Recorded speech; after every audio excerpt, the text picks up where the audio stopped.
ನಮ್ಮ ಈ ಕಾರ್ಯಕ್ರಮಕ್ಕೆ ಜಾಯಿನ್ ಆಗ್ತಾರೆ. ಆ ಕಾರಣದಿಂದ ನಾವು ಎರಡೂ ಭಾಷೆನಲ್ಲಿ ಸ್ವಲ್ಪ ಯಾವುದು ಕ್ಲಿಷ್ಟಕರ ಅನ್ಸುತ್ತೆ ಅದನ್ನ ಕನ್ನಡದಲ್ಲೂ ತಾವು ಹೇಳಿ, ಇಂಗ್ಲಿಷ್ನಲ್ಲೂ ಸ್ವಲ್ಪ ಹೇಳಿ, ಅವಾಗ ಅನುಕೂಲ ಆಗುತ್ತೆ ಅನ್ನೋದನ್ನ ಅವರು ಹೇಳಿದ್ದಾರೆ. ನನ್ನ ಪ್ರಕಾರ ಹೇಳ್ತೀನಿ ಕೇಳಿ.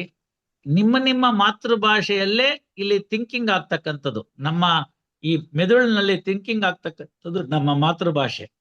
ಆದರೆ ಅದನ್ನ ಇನ್ನೊಬ್ಬರಿಗೆ ತಿಳಿಸುವಾಗ ಭಾಷೆ ಬಹಳ ಮುಖ್ಯ ಆಗುತ್ತೆ. ಹಾಗಾಗಿ ಎಲ್ಲ ಸ್ನೇಹಿತರಲ್ಲಿ ಒಂದು ವಿನಂತಿ, ಈ 1 ತಿಂಗಳ ಕಾಲ ಏನಿದೆ, ಆ 1 ತಿಂಗಳ ಕಾಲ ರ್ಯಾಪಿಡೆಕ್ಸ್ ಇಂಗ್ಲಿಷ್ ಕೋರ್ಸು ಅಥವಾ ವಿಕಾಸ್ ಎಜುಕೇಶನ್ ಈ ತರದ ಎಲ್ಲ ಪುಸ್ತಕಗಳನ್ನ ಕೊಂಡ್ಕೊಂಡು ಇಂಗ್ಲಿಷನ್ನು ಸಹ ನೀವು ಪ್ರತಿ ದಿವಸ 1 ಸೆಂಟೆನ್ಸ್ 2 ಸೆಂಟೆನ್ಸ್ 1 ಪ್ಯಾರಾಗ್ರಾಫು ಅಂತ ಕಲಿತಾ ಹೋಗಿ. ಅದರ ಜೊತೆಗೆ ಕಾನೂನಿನ ಅಭ್ಯಾಸ ಮಾಡ್ಕೊಳ್ಳಿ. ಭಗವಂತ ಕೊಟ್ಟಿರ್ತಕ್ಕಂಥ ಸದವಕಾಶ ಇದು. ಯಾವತ್ತೋ 1-2 ದಿನ ವೆಕೇಶನ್ ಸಿಟ್ಟಿಂಗ್ ಇದ್ರೆ ಹೋಗಿ ಬನ್ನಿ, ತಪ್ಪು ಅಂತ ಹೇಳಲ್ಲ. ಮಿಕ್ಕ ಸಮಯವನ್ನ ನಿಮ್ಮ ಫ್ಯಾಮಿಲಿಯವ್ರ ಜೊತೆ ಕಳೀರಿ. 3-4 ತಾಸು ಕಾನೂನು ಕಲೀಲಿಕ್ಕೆ ಮತ್ತು ಇಂಗ್ಲಿಷ್ ಕಲೀಲಿಕ್ಕೆ ಅಂತ ಅಭ್ಯಾಸ ಮಾಡ್ಕೊಳ್ಳಿ, ಬಹಳ ಮುಖ್ಯ ಆಗತ್ತೆ. ಮತ್ತೆ ಒಬ್ಬ ಜಡ್ಜ್ ಯಾಕೆ ಆಗ್ಬೇಕು ಅಂತಂದ್ರೆ, ನಾನು ಆಗ್ಲೇ ಹೇಳಿದೆ, ವಕೀಲರು ಒಂದು ಪಕ್ಷದ ಪರವಾಗಿ ಹೇಳ್ತಾರೆ. ಅದೇ ನ್ಯಾಯಾಧೀಶರು ಎರಡೂ ಪಕ್ಷದವರ ವಿಚಾರ ವಾದ ವಿವಾದ ಕೇಳಿ ಆನಂತರ ಕಾನೂನಿನ ದೃಷ್ಟಿಯಲ್ಲಿ ಅದನ್ನ ಪರಿಗಣಿಸಿ ಆನಂತರ ಸತ್ಯ ಎಲ್ಲಿದೆ ನ್ಯಾಯ ಎಲ್ಲಿದೆ ಅಂತ ಕೊಡ್ತಕ್ಕಂಥ ಜವಾಬ್ದಾರಿ ನ್ಯಾಯಾಧೀಶರಿಗಿರುತ್ತೆ. ಕಕ್ಷಿಗಾರರಾಗಿ ತಾವು ಕೊಡಿಸ್ತಕ್ಕಂಥ ನ್ಯಾಯ ನಿಮ್ಮ ಕಕ್ಷಿಗಾರ ಗೆದ್ರೆ ಆಗತ್ತೆ. ಆದ್ರೆ ನ್ಯಾಯ ಗೆಲ್ತಾ ಸತ್ಯ ಗೆಲ್ತಾ ಅಂತ ನೋಡಿದ್ರೆ ಅದು ಜಡ್ಜ್ ಆದಾಗ ಸಿಗ್ತಕ್ಕಂಥ ತೃಪ್ತಿ ಆಗತ್ತೆ. ಎರಡನೇದು, ಬಹಳ ಹಿಂದೆ ಕೊಡ್ತಿರ್ತಕ್ಕಂಥ ಸಂಬಳ ಸಾರಿಗೆ ಬಹಳ ಕಡಿಮೆ ಇತ್ತು. ಈಗ FNJPC SNJPC ಅಂತ 2 ಪೇ ಕಮಿಷನ್ಗಳು ಬಂದ್ಮೇಲೆ ಅದರಿಂದ ಬಹಳಷ್ಟು ವಕೀಲರುಗಳಾಗಿ ನ್ಯಾಯಾಧೀಶರಾಗುವಾಗ ಅಲ್ಲೂ ಕೂಡ ಲುಕ್ರೇಟಿವ್ ಅನ್ಸುತ್ತೆ. ದೊಡ್ಡದಾಗಿ ನಾವು ವಕೀಲರ ಜೊತೆ ಕಂಪೇರ್ ಮಾಡ್ಕೊಂಡು ಹಣವನ್ನ ಸಂಪಾದನೆ ಮಾಡೋದು ಅಂತ ಇಟ್ಕೋಬಾರದು. ನ್ಯಾಯಾಧೀಶನಾದಾಗ ಅವನಿಗೆ ಏನಿರ್ಬೇಕು ಅಂತ ಹೇಳಿದ್ರೆ, ನಾನು ಕೂಡ ನ್ಯಾಯಾಧೀಶನಾದೆ, ನನಗೆ ನನ್ನ ಹೆಂಡತಿ ಮಕ್ಕಳನ್ನ ಸಾಕುವಷ್ಟು ಸಮಾಜದಲ್ಲಿ ಒಂದು ಸೌಕರ್ಯ ಜೀವನ ನಡೆಸ್ತಕ್ಕಂಥದ್ದು, ಆತ್ಮಾಭಿಮಾನ ಮಾಡ್ಕೊಳ್ತಕ್ಕಂತಹ ಒಂದು ಜೀವನ ಸಾಗಿಸಕ್ ಬೇಕಾಗಿರ್ತಕ್ಕಂಥ ಹಣಕಾಸಿನ ವ್ಯವಸ್ಥೆ ಇದೆಯಾ ಅಂದ್ರೆ ಹಿಂದಿಗೆ ಖಂಡಿತ ಇದೆ. 300 ರೂಪಾಯಿಗೆ ಮುನ್ಸಿಫ್ರು ಕೆಲಸ ಮಾಡ್ತಿದ್ರು, ಇವತ್ತು 1.25 ಲಕ್ಷ ರೂಪಾಯಿ ಇದೆ. ಆದ್ರಿಂದ ಇಂಟರ್ನೆಟ್ಟು, ಕಂಪ್ಯೂಟರು, ಸೇವಕರು, ಮೆಡಿಕಲ್ಲು, ಎಲ್ಲದಕ್ಕಿಂತ ಹೆಚ್ಚಾಗಿ ನ್ಯಾಯದಾನ ಮಾಡ್ತಕ್ಕಂಥ ಒಂದು ಗುರುತರವಾದ ಜವಾಬ್ದಾರಿ ಇದು ನ್ಯಾಯಾಧೀಶರಿಗೆ ಸಿಗ್ತಕ್ಕಂಥದ್ದು. ಹಾಗಾಗಿ ನ್ಯಾಯಾಧೀಶನಾಗಿ ಸೇರ್ಕೋತೀನಿ ಅಂದ್ರೆ ಅದನ್ನ ಕೆರಿಯರ್ ಅಂತ ಸೀರಿಯಸ್ ಆಗಿ ತೆಗೆದುಕೋಬೇಕಾಗಿದೆ. ಏನೋ ನಾನು ಎಕ್ಸಾಮ್ ಬರ್ದೆ ಅಂತ ಅನ್ನೋ ಭಾವನೆ ಬರಬಾರ್ದು. ಅಂತಹ ನಿಮ್ಮ ಏನೇನು ಪ್ರಯತ್ನಗಳಿದೆ ಅದಕ್ಕೆ ಸಂಪೂರ್ಣ ಸೌಕರ್ಯವನ್ನ ನಿಮ್ಮ ಅಸೋಸಿಯೇಷನ್ ಅವರು ಜೊತೆಗೆ ಬೆಂಗಳೂರು ಅಡ್ವೊಕೇಟ್ಸ್ ಅಸೋಸಿಯೇಷನ್ ಮತ್ತು ಅಕಾಡೆಮಿ ಅವರು ಒದಗಿಸ್ಕೊಡೋದಕ್ಕೆ ತಯಾರಾಗಿ ನಿಂತಿದ್ದಾರೆ. ಇದರಿಂದ ವೈಯಕ್ತಿಕವಾಗಿ ಅವ್ರಿಗೇನು ಲಾಭವಿಲ್ಲ, ನೀವು ಅರ್ಥ ಮಾಡ್ಕೊಳ್ಳಿ. ನಮ್ಮ ಬೆಂಗಳೂರಿನ ಬಾರ್ ಅಸೋಸಿಯೇಷನ್ ನ ಆಫೀಸ್ ಬೇರರ್ಸ್ ಆಗ್ಬೋದು ಅಥವಾ ಅಡ್ವೊಕೇಟ್ಸ್ ಅಕಾಡೆಮಿಯ ಆಫೀಸ್ ಬೇರರ್ಸ್ ಆಗ್ಬೋದು, ಅವರಿಗೆ ಸ್ವಂತದ ಲಾಭವಿಲ್ಲ. ಅವರ ಉದ್ದೇಶ ಏನು ಅಂತಂದ್ರೆ, ನಮ್ಮಲ್ಲಿರ್ತಕ್ಕಂಥ ವಕೀಲರು ಚೆನ್ನಾಗಿ ಕಲಿತು ಉತ್ತಮವಾಗಿ ಪರೀಕ್ಷೆ ಬರೆದು ಹೆಚ್ಚು ಅಂಕಗಳನ್ನ ತೆಗೆದುಕೊಂಡು ಒಬ್ಬ ಉತ್ತಮವಾಗಿರ್ತಕ್ಕಂಥ ನ್ಯಾಯಾಧೀಶ ಬಂದ್ರೆ ತನ್ಮೂಲಕ ಕರ್ನಾಟಕ ನ್ಯಾಯಾಂಗ ವ್ಯವಸ್ಥೆ ಈಗಲೇ ಒಳ್ಳೆ ಹೆಸರು ಮಾಡಿದೆ. ಅದರ ಜೊತೆಗೆ ಇನ್ನಷ್ಟು ಜನನ್ನ ಒಳ್ಳೆಯವ್ರನ್ನ ಕೊಟ್ರೆ ದೇಶದಲ್ಲಿ ಈಗಾಗಲೇ ನಾವು ಮುಂಚೂಣಿನಲ್ಲಿದ್ದೇವೆ. ಇನ್ನೂ ಹೆಚ್ಚಿನ ಫಲಿತಾಂಶ ತಕೊಂಡು ಉತ್ತಮವಾದ ನ್ಯಾಯಾಧೀಶರನ್ನ ಈ ಒಂದು ಜುಡಿಷಿಯರಿ ಅಂತ ಏನ್ ಕರಿತೀವಿ ನ್ಯಾಯಾಂಗಕ್ಕೆ, ಅದನ್ನ ಕೊಟ್ಟಂತ ಕೊಡುಗೆ ಸಿಕ್ಕುತ್ತೆ. ಆ ತೃಪ್ತಿ Bengaluru bar association office bearers ಮತ್ತೆ ಅಡ್ವೊಕೇಟ್ಸ್ ಅಕಾಡೆಮಿ ಅವರಿಗೆ ಸಿಗುತ್ತೆ ಅಂತ ಹೇಳ್ತಾ, ನ್ಯಾಯಾಧೀಶರಾಗಬೇಕಾದ್ರೆ 2-3 ಪ್ರಮುಖವಾಗಿರ್ತಕ್ಕಂಥ ವಿಚಾರವನ್ನ ನೀವು ತಿಳ್ಕೊಳ್ಬೇಕು. ಯಾವ ಪ್ರಾವಿಷನ್ ತಿಳ್ಕೊತಿರೋ ಅದನ್ನ ಸಂಪೂರ್ಣವಾಗಿ ಅದರ ಅರ್ಥ ಏನು, ಅದರ ಉದ್ದೇಶ ಏನು, ಅದನ್ನ ಯಾಕಾಗಿ ಮಾಡಿದ್ದಾರೆ ಅನ್ನೋದನ್ನ ಅರ್ಥ ಮಾಡ್ಕೋಬೇಕು. ಹಾಗಾಗಿ ಆಬ್ಜೆಕ್ಷನ್ ರೀಸನ್ಸ್ ಅಂತ ಆ ಸ್ಟ್ಯಾಚ್ಯೂಟ್ ನಲ್ಲಿ ಮೊದಲನೇ ಇರುತ್ತೆ, ಕಾರಣಗಳೇನು ಮತ್ತು ಅದರಿಂದ ಬೇಕಾಗಿರ್ತಕ್ಕಂಥದನ್ನ ನಾವು ಹೇಗೆ ಪಡ್ಕೋಬೇಕು ಆ ಕಾನೂನನ್ನ ರಚಿಸಿರೋದ್ರಿಂದ ಅಂತ ಅಲ್ಲಿಂದನೇ ಓದ್ಬೇಕು. ಮುಖ್ಯವಾಗಿ ಎಲ್ಲ ಸ್ಟ್ಯಾಚ್ಯೂಟ್ಗಳಲ್ಲಿ ಸೆಕ್ಷನ್ 2 ಅಂತ ಇಟ್ಟಿರ್ತಾರೆ, ಅದರಲ್ಲಿ ಡೆಫಿನೇಷನ್ಸ್ ಅಂತ ಇಟ್ಟಿರ್ತಾರೆ. ಬಹುತೇಕ ಕಾಯ್ದೆಗಳಲ್ಲಿ ಇದನ್ನ ಸೆಕ್ಷನ್ 2 ಇಟ್ಟಿರ್ತಾರೆ, ಕೆಲವು ಕಡೆ ಆ ಕಡೆ ಈ ಕಡೆ ಆಗಿರ್ಬೋದು. ಆ ಡೆಫಿನೇಷನ್ಸ್ ನ ಬಹಳ ಚೆನ್ನಾಗಿ ಅರ್ಥ ಮಾಡ್ಕೋಬೇಕು. 1 ಸರ್ತಿ ಇಲ್ದಿದ್ರೆ 2 ಸರ್ತಿ ಓದಿ, 2 ಸರ್ತಿ ಇಲ್ದಿದ್ರೆ 3, 4, 5, 6, 8, 10 ಸರ್ತಿ ಓದಿ. ಹೈಕೋರ್ಟ್ಗೆ ಬಂದ್ರು ಕೂಡ ಯಾವ್ದಾದ್ರು ಸಂದರ್ಭದಲ್ಲಿ ಯಾರಾದ್ರೂ ವಕೀಲರು ಸರ್ ಇದು ಹೀಗಿರ್ಬೋದಾ ಅಂತಂದ್ರೆ ಆಗ್ಲೂ ಕೂಡ ನನ್ನ ಟೇಬಲ್ ಮೇಲೆ ಪುಸ್ತಕವನ್ನ ತೆಗೆದು ಆನಂತರ ಓದ್ತಕ್ಕಂಥ ಪದ್ಧತಿ ಇವತ್ತಿಗೂ ಇಟ್ಕೊಂಡಿದ್ದೀನಿ. ಹಾಗಾಗಿ ದಯಮಾಡಿ ನೀವೆಲ್ಲ ಅರ್ಥ ಆಗಿರೋದೇನು ಅಂತಂದ್ರೆ, ಅನವರತ ಅಭ್ಯಾಸೇನ ಮೂರ್ಖೋಪಿ ಪಂಡಿತೋಭವ ಅಂತ ಸಂಸ್ಕೃತದಲ್ಲಿ ಇರ್ತಕ್ಕಂಥ ಗಾದೆ. ಅಂದ್ರೆ ಏನು ಅಂದ್ರೆ, ಒಬ್ಬ ಮೂರ್ಖನಿಗೂ ಕೂಡ ಪ್ರತಿದಿನ ಅಭ್ಯಾಸವನ್ನ ಮಾಡಿದ್ರೆ ಅವನು ಕೂಡ ಪಂಡಿತನಾಗ್ಬಹುದು, ಅವನು ಕೂಡ ಉತ್ತಮವಾಗಿ ಆಗ್ಬಹುದು ಅನ್ನೋದು ಒಂದು ಸಂಸ್ಕೃತ ಸುಭಾಷಿತ. ಆದ್ರೆ ಇವತ್ತಿನ ದಿನಮಾನ ಕಾಲ ಎಲ್ಲವೂ ಕೂಡ 2 ನಿಮಿಷದಲ್ಲಿ ಆಗ್ಬೇಕು ಅಂತ, ಯಾಕಂದ್ರೆ 2 ನಿಮಿಷದ ಮ್ಯಾಗಿ ತಿನ್ಬಿಡ್ತೀವಿ ಅಂತ, ಅದಾಗೋದಿಲ್ಲ ಕಾನೂನಿನ ಈ ಒಂದು ಫೀಲ್ಡ್ ನಲ್ಲಿ. ದಯಮಾಡಿ ಅರ್ಥ ಮಾಡ್ಕೊಳ್ಳಿ. ಯಾರು ರೆಡಿಮೇಡ್ ಫುಡ್ಗೆ ಒಳಗಾಗ್ತೀರಿ ಅವರು ಖಂಡಿತವಾಗಿ ಫಲಿತಾಂಶವನ್ನ ಪಡ್ಕೊಳಕ್ ಆಗೋದಿಲ್ಲ. ಆದ್ರಿಂದ ಯಾರೇ ಬಂದಿರ್ಲಿ, ನಮ್ಮೆಲ್ಲ ಸ್ನೇಹಿತರು, ನನ್ನ ತವ್ರ ಮನೆ ಸದಸ್ಯರು ಅಂತ ಕರಿತೀನಿ ನಾನು ಯಾವ ವಕೀಲರು. ಇದುವರೆಗೆ ತನಕ ನಾನು ವಕೀಲರು ಅಂತ ಕರೆದಿದ್ದೇ ಇಲ್ಲ, ಅವ್ರನ್ನೆಲ್ಲ ನಮ್ಮ ತವ್ರ ಮನೆ ಸದಸ್ಯರು ಅಂತ ಕರಿತೀನಿ. ನೀವೆಲ್ಲ ನ್ಯಾಯಾಧೀಶರಾಗೋದಕ್ಕೆ ನಿಮ್ಗೆ ಸ್ವಾಗತ ಇದೆ, ಉತ್ತಮವಾದ ಅವಕಾಶವಿದೆ, ವಿಪುಲವಾದ ಅವಕಾಶಗಳಿವೆ. ಇಂಗ್ಲಿಷ್ ನಲ್ಲಿ ಒಂದು ಸೇಯಿಂಗ್ ಇದೆ, there is always vacancy at the top ಅಂತ. ಅಂದ್ರೆ ನೀವು ಮೇಲಿನ ಹಂತಕ್ಕೆ ಹೋಗ್ತಾ ಇದ್ದಂಗೆ ಅಲ್ಲಿ ಬೇಕಾದಷ್ಟು ವಿಪುಲವಾಗಿರ್ತಕ್ಕಂಥ ಅವಕಾಶಗಳಿದೆ. ಪರಿಶ್ರಮ ಒಂದೇ ಕೇಳೋದು. ಇದು ನಿಮ್ಮ ಮನಸ್ಸಿನಲ್ಲಿ ಬಂದ್ಬಿಟ್ರೆ ನ್ಯಾಯಾಂಗದಲ್ಲಿ ಪರಿಶ್ರಮ, ನೀವು ಲಾಯರ್ ಆಗಿದ್ರು ಪರಿಶ್ರಮ ಬೇಕು, ಜಡ್ಜ್ ಆಗಿದ್ರು ಪರಿಶ್ರಮ ಬೇಕು.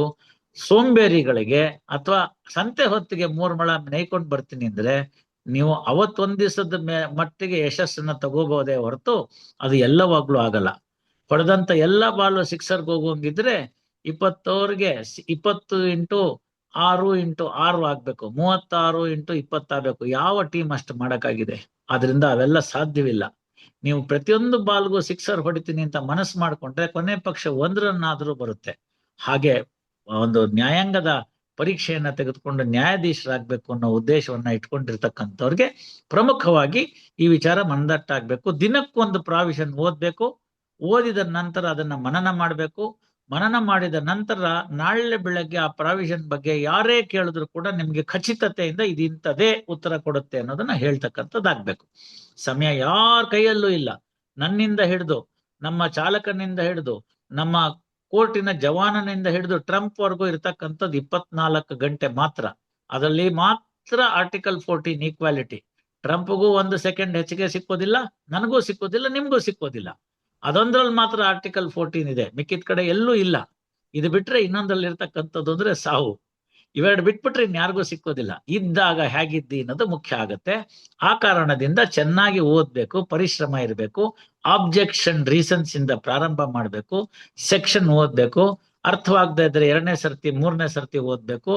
ನಂತರ ನಿಮ್ಗೆ ಅರ್ಥ ಆಗ್ತಾ ಹೋಗುತ್ತೆ. ಇಂಗ್ಲಿಷ್ ಕಲಿಬೇಕು. ಇದಿಷ್ಟು ಮಾಡ್ಕೊಂಡಾದ್ಮೇಲೆ ಏನ್ ಮಾಡ್ಬೇಕು ಅಂದ್ರೆ, ಒಬ್ಬ ನ್ಯಾಯಾಧೀಶ ಸಿವಿಲ್ ಜಡ್ಜ್ ಆಗ್ಬೇಕು ಅಂತಂದ್ರೆ ಅವನಿಗೆ 3 ಹಂತದ ಎಕ್ಸಾಮಿನೇಷನ್. ಅದೇ ತರನೇ ಡಿಸ್ಟ್ರಿಕ್ಟ್ ಜಡ್ಜ್ ಆಗ್ಬೇಕು ಅಂದ್ರೆ 3 ಹಂತದ ಎಕ್ಸಾಮಿನೇಷನ್. ಏನು 3 ಹಂತ ನಮ್ಮ ಕರ್ನಾಟಕದಲ್ಲಿ ಇದ್ರೆ, ಮೊದಲನೇ ಹಂತ ಪ್ರಿಲಿಮಿನರೀಸ್ ಅಂತ. ಪ್ರಿಲಿಮಿನರೀಸ್ ಅಂತಕ್ಕಂಥದ್ದು ಕೋರ್ಟಿನವ್ರು ನಡೆಸ್ತಕ್ಕಂಥ ಎಕ್ಸಾಮ್ ಅಲ್ಲ. ಇದನ್ನ ಮನಸ್ಸಿನಲ್ಲಿ ಚೆನ್ನಾಗಿ ತಿಳ್ಕೊಳ್ಳಿ. ಕೋರ್ಟ್ನವ್ರು ನಡೆಸ್ತಕ್ಕಂಥದ್ದಲ್ಲ, ಇದನ್ನ ಕರ್ನಾಟಕ ಎಕ್ಸಾಮಿನೇಷನ್ ಅಥಾರಿಟಿ ಅಂತ ಇದೆ, KEA ಅಂತ. ಅವ್ರು ನಡೆಸ್ತಕ್ಕಂಥ ಪ್ರಿಲಿಮಿನರಿ ಎಕ್ಸಾಮಿನೇಷನ್. KEA ನಡೆಸ್ತಕ್ಕಂಥ ಪ್ರಿಲಿಮಿನರಿ ಎಕ್ಸಾಮಿನೇಷನ್ ಮೂಲ ಉದ್ದೇಶ ಏನು ಅಂತಂದ್ರೆ, ಇವನಿಗೆ ತನ್ನ ಕಾನೂನಿನ ವಿಚಾರಗಳಲ್ಲದೆ ಇನ್ನಿತರ ವಿಚಾರಗಳು ಗೊತ್ತಾ, ಜನರಲ್ ನಾಲೆಡ್ಜ್ ಇದ್ಯಾ, ಸಮಾಜದ ಆಗು ಹೋಗುಗಳನ್ನ ತಿಳ್ಕೊಂಡಿದ್ದಾನ, ದೇಶದ ಬಗ್ಗೆ ಏನೇನೋ ತಿಳ್ಕೊಂಡಿದ್ದಾನೆ, ನಮ್ಮ ರಾಜ್ಯದ ಬಗ್ಗೆ ಏನೇನು ತಿಳ್ಕೊಂಡಿದ್ದಾನೆ, ಪ್ರಸ್ತುತ ನಡೀತಿರ್ತಕ್ಕಂಥ ವಿಚಾರಗಳ ಬಗ್ಗೆ ಏನು ತಿಳ್ಕೊಂಡಿದ್ದಾನೆ. ಇಂತಹ ಪ್ರಶ್ನೆಗಳನ್ನ ಆಬ್ಜೆಕ್ಟಿವ್ ಟೈಪ್, ಅಂದ್ರೆ ಅವರೇ ಪ್ರಶ್ನೆ ಕೊಟ್ಟು ಅವರೇ ಉತ್ತರವನ್ನ ಕೊಟ್ಟಿರ್ತಾರೆ. ABCD ಅಂತ 4 ಆಯ್ಕೆಗಳಿರುತ್ತೆ.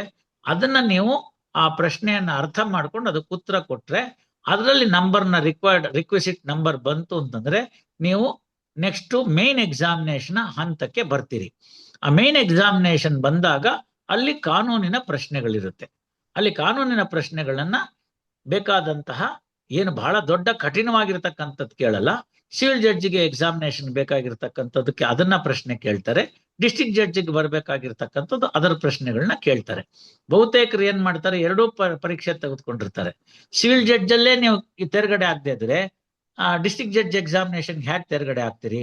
ಆ ಕಾರಣದಿಂದ ನೀವು ಸಿವಿಲ್ ಜಡ್ಜಿಗೂ ಡಿಸ್ಟ್ರಿಕ್ಟ್ ಜಡ್ಜ್ 2 ತೆಗೆದುಕೊಳ್ಳೋದಾದ್ರೆ ಸಂಪೂರ್ಣವಾಗಿ ಆ ಕಾನೂನನ್ನ ಪೂರ್ತಿ ಕರತಲಾ ಮೂಲಕ ಮಾಡ್ಕೋಬೇಕು. ಆ ನಿಟ್ಟಿನಲ್ಲಿ ಅಕಾಡೆಮಿ ಬಹಳ ಶ್ರಮಿಸುತ್ತೆ.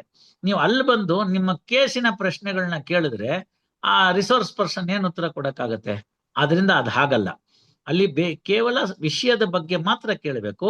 ವಿಷಯ ಮೊದಲು ನಿಮ್ಗೆ ಅರ್ಥ ಆಗಿರ್ಬೇಕು. ಅರ್ಥ ಆದಂತ ವಿಚಾರವನ್ನ ನೀವು ತೆಗೆದುಕೊಂಡ್ರೆ ಆ ನಂತರ ನಿಮಗೆ ಗೊತ್ತಾಗ್ತಕ್ಕಂಥದ್ದು ಏನಾಗ್ತಾ ಹೋಗುತ್ತೆ ಅಂದ್ರೆ, ಇಲ್ಲ ಇದು ಹೀಗಾಗಿದೆ, ಇದು ಹೀಗಾಗ್ಬೇಕಾಗಿತ್ತು, ಇದನ್ನ ಈ ರೀತಿ ಅರ್ಥೈಸ್ಕೋಬೇಕಾಗಿತ್ತು, ಇದನ್ನ ಈ ರೀತಿ ಮಾಡಿದ ತಪ್ಪು ನಾನು ಅನ್ನೋದು ನಿಮ್ ಗಮನಕ್ಕೆ ಬರುತ್ತೆ. ಮೊದಲು ಆ ಸ್ಟ್ಯಾಚ್ಯೂಟಿನ ಪ್ಲೇನ್ ಪ್ರಾವಿಷನ್ ನ ಓದ್ಕೋಬೇಕು. ಆ ಪ್ಲೇನ್ ಪ್ರಾವಿಷನ್ ಆದ್ಮೇಲೆ ಅದಕ್ಕೆ ಕಾಮೆಂಟ್ರಿ ಓದ್ಕೋಬೇಕು. ಈ ಪ್ರಕರಣದ ಈ ಪ್ರಾವಿಷನ್ ಅನ್ನ ಹೇಗೆ ಕೋರ್ಟಿನವರು ಯಾವ ಪ್ರಕರಣದಲ್ಲಿ ಅನ್ವಯಿಸಿದ್ದಾರೆ ಅಂತ. ಉದಾಹರಣೆಗೆ ಹೇಳೋದ, ನೆಗೋಷಿಯಬಲ್ ಇನ್ಸ್ಟ್ರೂಮೆಂಟ್ ಆಕ್ಟ್ ಅನ್ನೋದನ್ನ ಒಂದು ಆಕ್ಟ್ ಇದೆ ಅಂತ ಇಟ್ಕೊಂಡ್ರೆ, ಆ ನೆಗೋಷಿಯಬಲ್ ಇನ್ಸ್ಟ್ರೂಮೆಂಟ್ ಆಕ್ಟ್ ಬಂದಾಗ ನಿಮ್ಮ ಮನಸ್ಸಿನಲ್ಲಿ ಬರ್ಬೇಕಾಗಿರ್ತಕ್ಕಂಥದ್ದು ಏನು ಅಂತಂದ್ರೆ, ಯಾಕೆ 138, 139 ಮಾಡಿದ್ರು, ಹಾಗೆ ಮಾಡುವಂತ ಸಂದರ್ಭದಲ್ಲಿ ಏನ್ ಅನುಕೂಲ ಇತ್ತು, ಯಾವ ಅನುಕೂಲ ದೃಷ್ಟಿಯಿಂದ ಇದನ್ನ ಮಾಡಿದ್ದಾರೆ. 138ನ್ನ ಸರ್ಕಾರದವರು ಆ ಸೆಕ್ಷನ್ಗೆ ಅಮೆಂಡ್ಮೆಂಟ್ ಮಾಡಿ 88ರಲ್ಲಿ ಸೇರಿಸುವಾಗ ಅವಶ್ಯಕತೆ ಏನಿತ್ತು, ಆ ಅವಶ್ಯಕತೆಗೆ ಪೂರಕವಾಗಿರ್ತಕ್ಕಂಥದ್ದು ಯಾವ ರೀತಿಯ ವಿಚಾರಣೆ ನಡಿಬೇಕು ಅನ್ನೋದನ್ನ ಅವರು ಇತ್ಯರ್ಥ ಮಾಡಿದ್ದಾರೆ. ಇಂಥದನ್ನ ಮೊದಲು ಸೆಕ್ಷನ್ ಓದ್ಕೋಬೇಕು. ಸೆಕ್ಷನ್ ಓದ್ಕೊಂಡಾದ್ಮೇಲೆ ಅಲ್ಲಿ ಕೆಲವು ಟೈಮ್ ಟೇಬಲ್ ಕೊಟ್ಟಿದ್ದಾರೆ. ಚೆಕ್ ನ ಯಾವತ್ ಪ್ರೆಸೆಂಟ್ ಮಾಡಬೇಕು, ಡಿಸಾನರ್ ಆದ್ಮೇಲಿಂದ ಎಷ್ಟು ದಿವಸದಲ್ಲಿ ನೋಟಿಸ್ ನ 138B ನಲ್ಲಿ ಕೊಡ್ಬೇಕು, ಕೊಟ್ಟು ಎಷ್ಟು ದಿನ ನೀವು ಕಾಯ್ಬೇಕು, ಅದಾದ ಎಷ್ಟು ದಿನದ ನಂತರದ ಒಳಗಡೆ ನೀವು ಕೇಸನ್ನ ಹಾಕ್ಬೇಕು. ಒಂದು ವೇಳೆ ಕಾರಣಾಂತರಗಳಿಂದ ಅದು ಆ ಸಮಯದಲ್ಲಿ ಹಾಕಕ್ಕಾಗಿಲ್ದೆ ಹೋದ್ರೆ ಅದನ್ನ ಕಾಂಡೋನೇಷನ್ ಆಫ್ ಡಿಲೇ ಹಾಕ್ಬೇಕಾ, ಅಂತ ಕಾಂಡೋನೇಷನ್ ಆಫ್ ಡಿಲೇ ಹಾಕಿದಂತ ಸಂದರ್ಭದಲ್ಲಿ ಏನನ್ನ ಮಾಡ್ಬೇಕು. ಈ ತರ 10 ಹಲವು ವಿಚಾರಗಳನ್ನ ಅಲ್ಲಿ ತೋರಿಸಿದ್ದಾರೆ. ಆ 10 ಹಲವು ವಿಚಾರಗಳನ್ನ ತೋರಿಸ್ತಕ್ಕಂಥ ಸಂದರ್ಭದಲ್ಲಿ ನೀವು ಅದನ್ನ ಮೊದಲು ಪ್ರಾವಿಷನ್ ಅನ್ನ ಕರೆಕ್ಟ್ ಆಗಿ ಅರ್ಥ ಮಾಡ್ಕೊಂಡು, ಆ ನಂತರ ಅದಕ್ಕೆ ಬೇಕಾಗಿರ್ತಕ್ಕಂಥ ನಮ್ಮದು ಏನಿದೆ ಟೀಕೆ ಟಿಪ್ಪಣಿಗಳು ಅದನ್ನ ಓದಿ, ಆ ನಂತರ ಅದಕ್ಕೆ ಬೇಕಾಗಿರ್ತಕ್ಕಂಥ ಕಾನೂನಿನ ಯಾವುದಾದರೂ ಹೈಕೋರ್ಟ್ನವರು ಅಥವಾ ಸುಪ್ರೀಂ ಕೋರ್ಟ್ನವರು ನೀಡಿರ್ತಕ್ಕಂಥ ತೀರ್ಪುಗಳನ್ನ ಅನ್ವಯಿಸೋದನ್ನ ಕಲ್ತ್ಕೋಬೇಕು. ಈ ರೀತಿ ಪ್ರಶ್ನೆಗಳನ್ನ ನಮ್ಮ ಫೈನಲ್ ಎಕ್ಸಾಮಿನೇಷನ್ ಅಲ್ಲಿ ಕೇಳ್ತಾರೆ. ಅಂದ್ರೆ ಪ್ರಿಲಿಮಿನರಿ ಆದ್ಮೇಲಿಂದ ಮೇನ್ ಎಕ್ಸಾಮ್ ಅಂತ ಏನ್ ನಾವು ಮಾಡ್ತೀವಿ ಅದನ್ನ ತಯಾರು ಮಾಡ್ತಕ್ಕಂಥವ್ರು, ಪ್ರಶ್ನೆ ಪತ್ರಿಕೆ ತಯಾರು ಮಾಡ್ತಕ್ಕಂಥವ್ರು, ಆ ಪ್ರಶ್ನೆ ಪತ್ರಿಕೆ ತಯಾರು ಮಾಡಿದಂತಹ ಹೈಕೋರ್ಟ್ ಜಡ್ಜಸ್ ಮುನ್ಸಿಫರ್ ಲೆವೆಲ್ಗೆ ಆಗುವಂತ ಪ್ರಶ್ನೆಗಳನ್ನೇ ಕೇಳಿರ್ತಾರೆ. ಮುನ್ಸಿಫರ್ ಎಕ್ಸಾಮಿನೇಷನ್ ಆದ್ಮೇಲಿಂದ ಡಿಸ್ಟ್ರಿಕ್ಟ್ ಜಡ್ಜಸ್ಗೆ ಆಗ್ಬೇಕಾದ್ರೆ ಅವೇ ನೆಗೋಷಿಯಬಲ್ ಇನ್ಸ್ಟ್ರೂಮೆಂಟ್ ಆಕ್ಟ್, ಆದ್ರೆ ಹೆಚ್ಚಿನ ಪರಿಶ್ರಮದ ರೀತಿಯಲ್ಲಿ ಅವ್ರನ್ನ ಕೇಳಕ್ಕಾಗಿರುತ್ತೆ. ಯಾಕಂದ್ರೆ ಕನಿಷ್ಠ 7 ವರ್ಷಗಳ ಅಡ್ವೊಕೇಟ್ ಆಗಿ ಅವರು ಅಭ್ಯಾಸ ಮಾಡಿರ್ತಾರೆ, ಅಪೀಲ್ ನಡೆಸಿ ಗೊತ್ತಿರುತ್ತೆ ಅಂತೆಲ್ಲ ತಿಳ್ಕೊಂಡಿರೋದ್ರಿಂದ ಆ ಡಿಸ್ಟ್ರಿಕ್ಟ್ ಜಡ್ಜಿ ಎಕ್ಸಾಮಿನೇಷನ್ಗೆ ಇದೇ ಪ್ರಶ್ನೆಯನ್ನೇ ಕೇಳಿದ್ರೆ ಅದಕ್ಕೆ ನಾವು ಅವರಿಂದ ಉತ್ತರವನ್ನ ಕೇಳ್ತಕ್ಕಂಥ ರೀತಿಯೇ ಬೇರೆ ಆಗಿರುತ್ತೆ. ಸಿವಿಲ್ ಜಡ್ಜಿ ಎಕ್ಸಾಮಿನೇಷನ್ಗೆ ಯಾರು ಕೂತಿರ್ತಾರೆ ಅವರಿಂದ ಬರ್ತಕ್ಕಂಥ ಉತ್ತರಗಳನ್ನೇ ನಾವು ಬೇರೆಯಾಗಿ ನೋಡಿರ್ತೀವಿ. ನಿಮ್ಗೆಲ್ರಿಗೂ ಮಾಹಿತಿಗಿರ್ಲಿ, ಈ ಪ್ರಶ್ನೆ ಪತ್ರಿಕೆಯನ್ನ ಯಾವ ರೀತಿ ಪ್ರಶ್ನೆಗಳನ್ನ ಕೇಳಬೇಕು ಅನ್ನೋದಾಗ್ಲಿ, ಅಥವಾ ಆ ಪ್ರಶ್ನೆ ಪತ್ರಿಕೆಗಳನ್ನ ತಯಾರು ಮಾಡಿದ ಮೇಲೆ ತಾವೆಲ್ಲ ಕೊಟ್ಟಂತ ಉತ್ತರಗಳನ್ನ ನೀವು ಎಷ್ಟು ಚೆನ್ನಾಗಿ ಉತ್ತರಗಳನ್ನ ಬರೆದಿದ್ದೀರಿ, ಆ ಉತ್ತರಗಳು ನಮಗೆ ಸಮರ್ಪಕವಾಗಿದೆಯೋ ಇಲ್ವೋ ಎಂಬೆಲ್ಲ ವಿಚಾರಗಳ ಬಗ್ಗೆ ಹ್ಯಾಂಡ್ಸ್ ಆನ್ ಎಕ್ಸ್ಪೀರಿಯನ್ಸ್, ಅಂದ್ರೆ ಆ ಪ್ರಶ್ನೆ ಪತ್ರಿಕೆಗಳನ್ನ ತಯಾರು ಮಾಡೋದ್ರಿಂದ ಹಿಡಿದು ಬರೆದಂತ ಉತ್ತರಗಳನ್ನ ಅಲ್ಲ, ಅದು ಸರಿ ಇದೆಯೋ ತಪ್ಪಿದೆಯೋ ಅನ್ನೋದನ್ನ ವಿಶ್ಲೇಷಣೆ ಮಾಡಿ, ಆ ನಂತರ ವಿಶ್ಲೇಷಣೆ ಮಾಡಿದ ನಂತರ ಬೇಕಾಗಿರ್ತಕ್ಕಂತಹ ಎಲ್ಲವನ್ನ ನೋಡಿ ಅದಕ್ಕೆ ಎಷ್ಟು ನಂಬರ್ ಕೊಡಬೇಕು ಅನ್ನೋದನ್ನ ನಾನು ಅನುಭವಿಸಿ ನಿಮ್ ಮುಂದೆ ಇದನ್ನೆಲ್ಲ ಹೇಳ್ತಾ ಇದ್ದೀನಿ. ಹಾಗಂತ ಯಾರು ಪ್ರಶ್ನೆ ಕೇಳಾಗಿಲ್ಲ, ನನಗಾಗ್ಲಿ ಅಥವಾ ತ್ರಿವಿಕ್ರಮ್ಗಾಗ್ಲಿ ಅಥವಾ ನಮ್ಮ ಭಾರತ ಅಸೋಸಿಯೇಷನ್ಗೆ ಮುಂದಿನ ಎಕ್ಸಾಮ್ ನಲ್ಲಿ ಏನ್ ಪ್ರಶ್ನೆ ಬರುತ್ತೆ ಸರ್ ಅಂತ. ಹಾಗಿಲ್ಲ, ಏನ್ ಪ್ರಶ್ನೆ ಬೇಕಾದ್ರೂ ಕೇಳಿ ನೀವು, ನಾನು ಉತ್ತರ ಹೇಳ್ತೀನಿ ಅನ್ನೋಷ್ಟು ತಯಾರಾಗ್ಬೇಕು ನೀವು. ಹಂಗೆ ಒಂದು ಜವಾಬ್ದಾರಿಯುತವಾಗಿ ಸೀರಿಯಸ್ ಆಗಿ ರೆಡಿ ಆಯ್ತು ಅಂತಂದ್ರೆ ನಿಮ್ಗೆ ಯಾವುದೇ ರೀತಿ ಕಷ್ಟ ಆಗೋದಿಲ್ಲ. ನಾವು ಕೇಳ್ತಕ್ಕಂಥದ್ದೆಲ್ಲನೂ ಕೂಡ ಬಹಳ ಸುಲಭವಾಗಿ ಆಗುವಂತ ಪ್ರಶ್ನೆಗಳನ್ನೇ ಕೇಳಿರ್ತೀವಿ ನಾವು. ಎಲ್ಲಾರು ಫೇಲ್ ಆಗ್ಲಿ ಅನ್ನೋ ದೃಷ್ಟಿಯಿಂದ ನಾವು ಯಾವ್ದು ಪ್ರಶ್ನೆ ಕೇಳಿರಲ್ಲ. ಮಿನಿಮಮ್ ಇಷ್ಟಾರು ಗೊತ್ತಿರ್ಬೇಕು ಆ ವ್ಯಕ್ತಿಗೆ ಅನ್ನೋದು ನಮ್ಮ ಉದ್ದೇಶ. ಆ ದೃಷ್ಟಿಯಿಂದ ಅಂತ ಪ್ರಶ್ನೆಗಳನ್ನ ನಾವು ಕೇಳಿರ್ತೀವಿ. ಹಾಗಾಗಿ ಯಾರು ಕೂಡ ಪರೀಕ್ಷೆಗೆ ಅಂಜಬೇಡಿ. ಮತ್ತೆ ಪರೀಕ್ಷೆ ತೆಗೆದುಕೊಂಡಿರೋದು ಅಡ್ಡೇಟ್ ಮೇಲೆ ಗುಡ್ಡೇಟು, ಏನೋ ಒಂದು ಅಳಕ್ ಮೇಲೆ ಬೀಳಕ್ಕೋ, ಆದರೆ ಅನ್ಕೊಲೆ ಹೋದ್ರೆ ಹೋಗ್ಕೊಳ್ಳಿ, ಈ ತರ ಭಾವನೆ ಇರೋ ಪ್ರಶ್ನೆ ಪತ್ರಿಕೆ ಪರೀಕ್ಷೆ ತೆಗೆದುಕೊಳ್ಳೇಬೇಡಿ. ಅದರಿಂದ ಏನು ಉಪಯೋಗ ಆಗುದಿಲ್ಲ. ನಿಮ್ಮ ಸಮಯ ನಮ್ಮ ಸಮಯ ಎಲ್ಲ ದಂಡ. ಯಾವುದನ್ನ ಕಲ್ತಿರ್ತಿರೋ ಆಸೆ ಇಟ್ಟು ಕಲೀರಿ. ನೋಡಿ, ಇಂಗ್ಲಿಷ್ ನಲ್ಲಿ 2 ಪದಗಳಿದೆ, ಅದನ್ನ ಶಾರ್ಟ್ ಹ್ಯಾಂಡ್ ಅಲ್ಲಿ ಎರಡಕ್ಕೂ ಒಂದೇ ಔಟ್ಲೈನ್ ಅಂತ ಕರಿತೀವಿ ನಾವು. ಫ್ಯಾಷನ್ ಅಂತ, FASHION ಅಂತ, ಫ್ಯಾಷನ್ ಅಂತ ಅಂದ್ರೆ ತೋರ್ಪಡಿಕೆಗಾಗಿ ಫ್ಯಾಷನ್ ಮಾಡೋದು, ಶೋ ಮಾಡೋದು ಅಂತೀವಲ್ಲ ಅದಕ್ಕೋಸ್ಕರ ಅಂತ. ಇನ್ನೊಂದು ಅದೇ ತರಹ ಕೇಳ್ತಕ್ಕಂಥ ಪದ ಅಂದ್ರೆ ಪ್ಯಾಷನ್ ಅಂತ. ಎರಡಕ್ಕೂ ಔಟ್ಲೈನ್ ಒಂದೇ. ಪ್ಯಾಷನ್ ಅಲ್ಲಿ PASSION ಅಂತ. ಪ್ಯಾಷನ್ ಅಂತಂದ್ರೆ ನನಗೆ ಅದು ಬಿಟ್ರೆ ಇಲ್ಲ ಅನ್ನೋದನ್ನ ಮನಸ್ಸಿನಲ್ಲಿ ಹಾಕೊಂಡು ಅದನ್ನ ತುಡಿತಾ ಇಟ್ಕೊಂಡು ಮಾಡ್ತಕ್ಕಂಥದಕ್ಕೆ ಪ್ಯಾಷನ್ ಅನ್ನೋ ಪದ. ನೀವೆಲ್ಲ ಪ್ಯಾಷನ್ ಇಟ್ಕೋಬೇಕೇ ಹೊರತು ಫ್ಯಾಷನ್ಗಾಗಿ ಎಕ್ಸಾಮ್ ಬರೀಬಾರ್ದು. ಬಹಳಷ್ಟು ಜನ ನಾನು ನೋಡಿರೋದ್ರಲ್ಲಿ ಫ್ಯಾಷನ್ಗಾಗಿ ಎಕ್ಸಾಮ್ ಬರ್ದಿದ್ದಾರೆ. ಏನೋ ಮಗ ಎಕ್ಸಾಮ್ ತಗೊಂಡಿದ್ಯಂತೆ ಅಂತ. ನಮ್ಮ ಸುಮ್ನೆ ಇರ್ಲಿ ಅಂತ ತಗೊಂಡಿದ್ದೆ ಒಂದು ಎಕ್ಸ್ಪೀರಿಯನ್ಸ್ ಅಂತ. ಅಂತದಿದ್ರೆ ತಗೊಳ್ಳೇಬೇಡಿ. ಚೆನ್ನಾಗಿ ತಯಾರಾಗಿ ಪ್ಯಾಷನೇಟ್ ಆಗಿದ್ದು ಪ್ಯಾಷನ್ ನಿಂದ ಮುಂದಿನ ವರ್ಷ ಎಕ್ಸಾಮ್ ಬರೀರಿ. ಖಂಡಿತ ನಿಮಗೆ ಆ ಸಕ್ಸಸ್, ಯಶಸ್ಸು ಅನ್ನೋದು ಸಿಕ್ಕುತ್ತೆ. ನಿಮ್ಮ ಉದ್ದೇಶ ಇರೋದೆಲ್ಲ ಅಷ್ಟೇನೆ.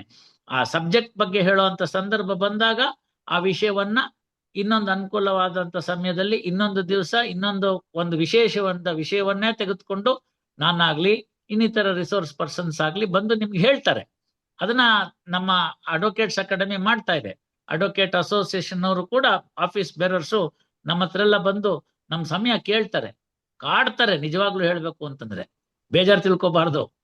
ನಮ್ಮ ತ್ರಿವಿಕ್ರಮ್ ಆಗ್ಲಿ ಇನ್ನೊಬ್ಬರಾಗ್ಲಿ ನಾವು ಇವತ್ತಾಗಲ್ಲ ಅವತ್ತಾಗಲ್ಲ ಅಂತಂದ್ರೆ ಬೆಂಬಿಡದ ಭೂತ ತರ ಕಾಯ್ತಾರೆ. ಅವ್ರಿಗೇನ್ ಬೇಕಾಗಿದೆ, ಯಾರೋ ಒಬ್ಬರ ಕೈಯಲ್ಲಿ ಹೇಳಿಸ್ಬಿಡ್ಬೋದು ಅಂತ. ಇಲ್ಲ, ಅವ್ರ ಮನಸ್ಸಿನಲ್ಲಿರೋದೇನು ಅಂದ್ರೆ ನಮ್ಮ ಹುಡುಗರಿಗೆ ಚೆನ್ನಾಗಿ ರೆಡಿ ಆಗ್ಬೇಕು, ಬರ್ತಕ್ಕಂಥ ಅಭ್ಯರ್ಥಿಗಳು ಅವ್ರಿಗೆ ವಿಶೇಷವಾದ ಜ್ಞಾನ ಇರಬೇಕು, ಅವ್ರ ಜೊತೆ ಕಾಂಪೀಟ್ ಮಾಡುವಂತವ್ರು ಇರಬೇಕು ಅನ್ನೋ ಭಾವನೆ ಇಟ್ಕೊಂಡು ಉತ್ತಮವಾಗಿರ್ತಕ್ಕಂಥ ರಿಸೋರ್ಸ್ ಪರ್ಸನ್ ಹಿಂದೆ ಬಿದ್ದು ನಿಮಗೋಸ್ಕರ ಸಮಯವನ್ನ ಕೊಟ್ಟು ಮಾಡಿಸ್ತಾರೆ.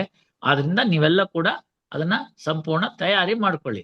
ತಯಾರಿ ಮಾಡ್ಕೊಳ್ಳುವಾಗ ಪ್ರಿಲಿಮಿನರಿ ಎಕ್ಸಾಮಿನೇಷನ್ಗೆ ಸರ್ಕಾರದವ್ರು ನಡೆಸೋದು, ಅದನ್ನ ಕ್ಲೀನಾಗಿ ಅರ್ಥ ಮಾಡ್ಕೋಬೇಕು. ಸರ್ಕಾರದವ್ರು ನಡೆಸೋದು, ಆ ಸರ್ಕಾರದವ್ರು ನಡೆಸೋ ಕಾರ್ಯಕ್ರಮದಲ್ಲಿ ಆ ಪರೀಕ್ಷೆನಲ್ಲಿ ಕಾನೂನಿನ ಅಂಶಗಳಿಗಿಂತ ನಿಮ್ಮ ಓವರ್ ಆಲ್ ಪರ್ಸನಾಲಿಟಿ ಅಂದ್ರೆ ನಿಮ್ಮ ವ್ಯಕ್ತಿತ್ವದ ಒಂದು ವಿಚಾರಗಳೇನು, ನಿಮ್ಗೆ ಸಾಮಾಜಿಕವಾಗಿ ಕಳಕಳಿ ಎಷ್ಟಿದೆ, ನಮ್ಮ ದೇಶ ಯಾಕೆ ಬಂತು, ನಮ್ಮ ದೇಶದ ಇತಿಹಾಸ ಏನು, ದೇಶದಲ್ಲಿ ಈಗಿನ ಪ್ರಸ್ತುತ ಆಗುಹೋಗುಗಳೇನು, ಇವುಗಳ ಬಗ್ಗೆ ತಿಳ್ಕೊಳ್ತಕ್ಕಂಥದ್ದು, ರಾಜ್ಯಗಳು ಎಷ್ಟಿದೆ ಅಂತ ತಿಳ್ಕೊಳ್ತಕ್ಕಂಥದ್ದು, ಜಿಲ್ಲೆಗಳು ಎಷ್ಟಿದೆ ಅಂತ ತಿಳ್ಕೊಳ್ತಕ್ಕಂಥದ್ದು, ಭಾಷೆಗಳು, ನದಿಗಳು, ಇಂತಹ ಎಲ್ಲ ಕಾನೂನಿನ ವಿಚಾರವೂ ಸ್ವಲ್ಪ ಮಟ್ಟಿಗೆ ಸೇರಿರುತ್ತೆ. ಆದರೆ ಪ್ರಮುಖವಾಗಿ ಪ್ರಿಲಿಮಿನರಿ ಎಕ್ಸಾಮಿನೇಷನ್ ಅಲ್ಲಿ ಪ್ರಶ್ನೆ ಮತ್ತು ಉತ್ತರ ಎರಡು ಅವರೇ ಕೊಡೋದ್ರಿಂದ ಅಲ್ಲೇ ಉತ್ತರ ಅಡಗಿರುತ್ತೆ. ತುಂಬಾ ಜನ ಕವಡೆ ಹಾಕೋದು, ಏನೋ ಅಡ್ಡಾಟ್ ಮೇಲೆ ಗುಡ್ಡೇಟು, ಇದಕ್ಕೆ ಸಿ ಬರ್ದಿದ್ದೀನಿ ಅದಕ್ಕೆ ಬಿ ಬರೆಯೋಣ ಅಂತ ಅನ್ನೋದು, ಇವೆಲ್ಲ ಮಾಡ್ತಿದ್ದೀರಿ. ಅದು ಮಾಡಿದ್ರೆ ಉಪಯೋಗ ಆಗೋಲ್ಲ. ನಿಮ್ಗೆ ವಿಷಯದ ಬಗ್ಗೆ ಗೊತ್ತಿಲ್ಲದೆ ಹೋದ್ರೆ ಬಿಟ್ಬಿಡೋದು ಒಳ್ಳೇದು ಅಂತ. ಯಾಕೆಂತಂದ್ರೆ ಒಂದು ಚಿಂತನೆ ನಡೀತಿದೆ, ನೆಗೆಟಿವ್ ಮಾರ್ಕಿಂಗ್ ಕೊಡ್ಬೇಕಾ ಅಂತ. ಸದ್ಯಕ್ಕೆ ನಾವು ಬೇಡ ಅಂತ ಹೇಳಿದೀವಿ. ನೆಗೆಟಿವ್ ಮಾರ್ಕಿಂಗ್ ಅಂದ್ರೆ ನೀವು ಸರಿ ಉತ್ತರವನ್ನ ಬರೆದಿದ್ರು ಕೂಡ ಮುಂದಿನ ಪ್ರಶ್ನೆಗೆ ಗೆಸ್ ಮಾಡಿ ಏನೋ ಒಂದು ಉತ್ತರವನ್ನ ಕೊಟ್ರೆ ಅದು ತಪ್ಪಾಗತ್ತೆ ಅಂತ ತಿಳ್ಕೊಳ್ಳಿ. ಅದಕ್ಕೆ ಬಂದಿರತಕ್ಕಂಥ ನಂಬರ್ ಕೂಡ ಹೋಗುತ್ತೆ ಅಂತ.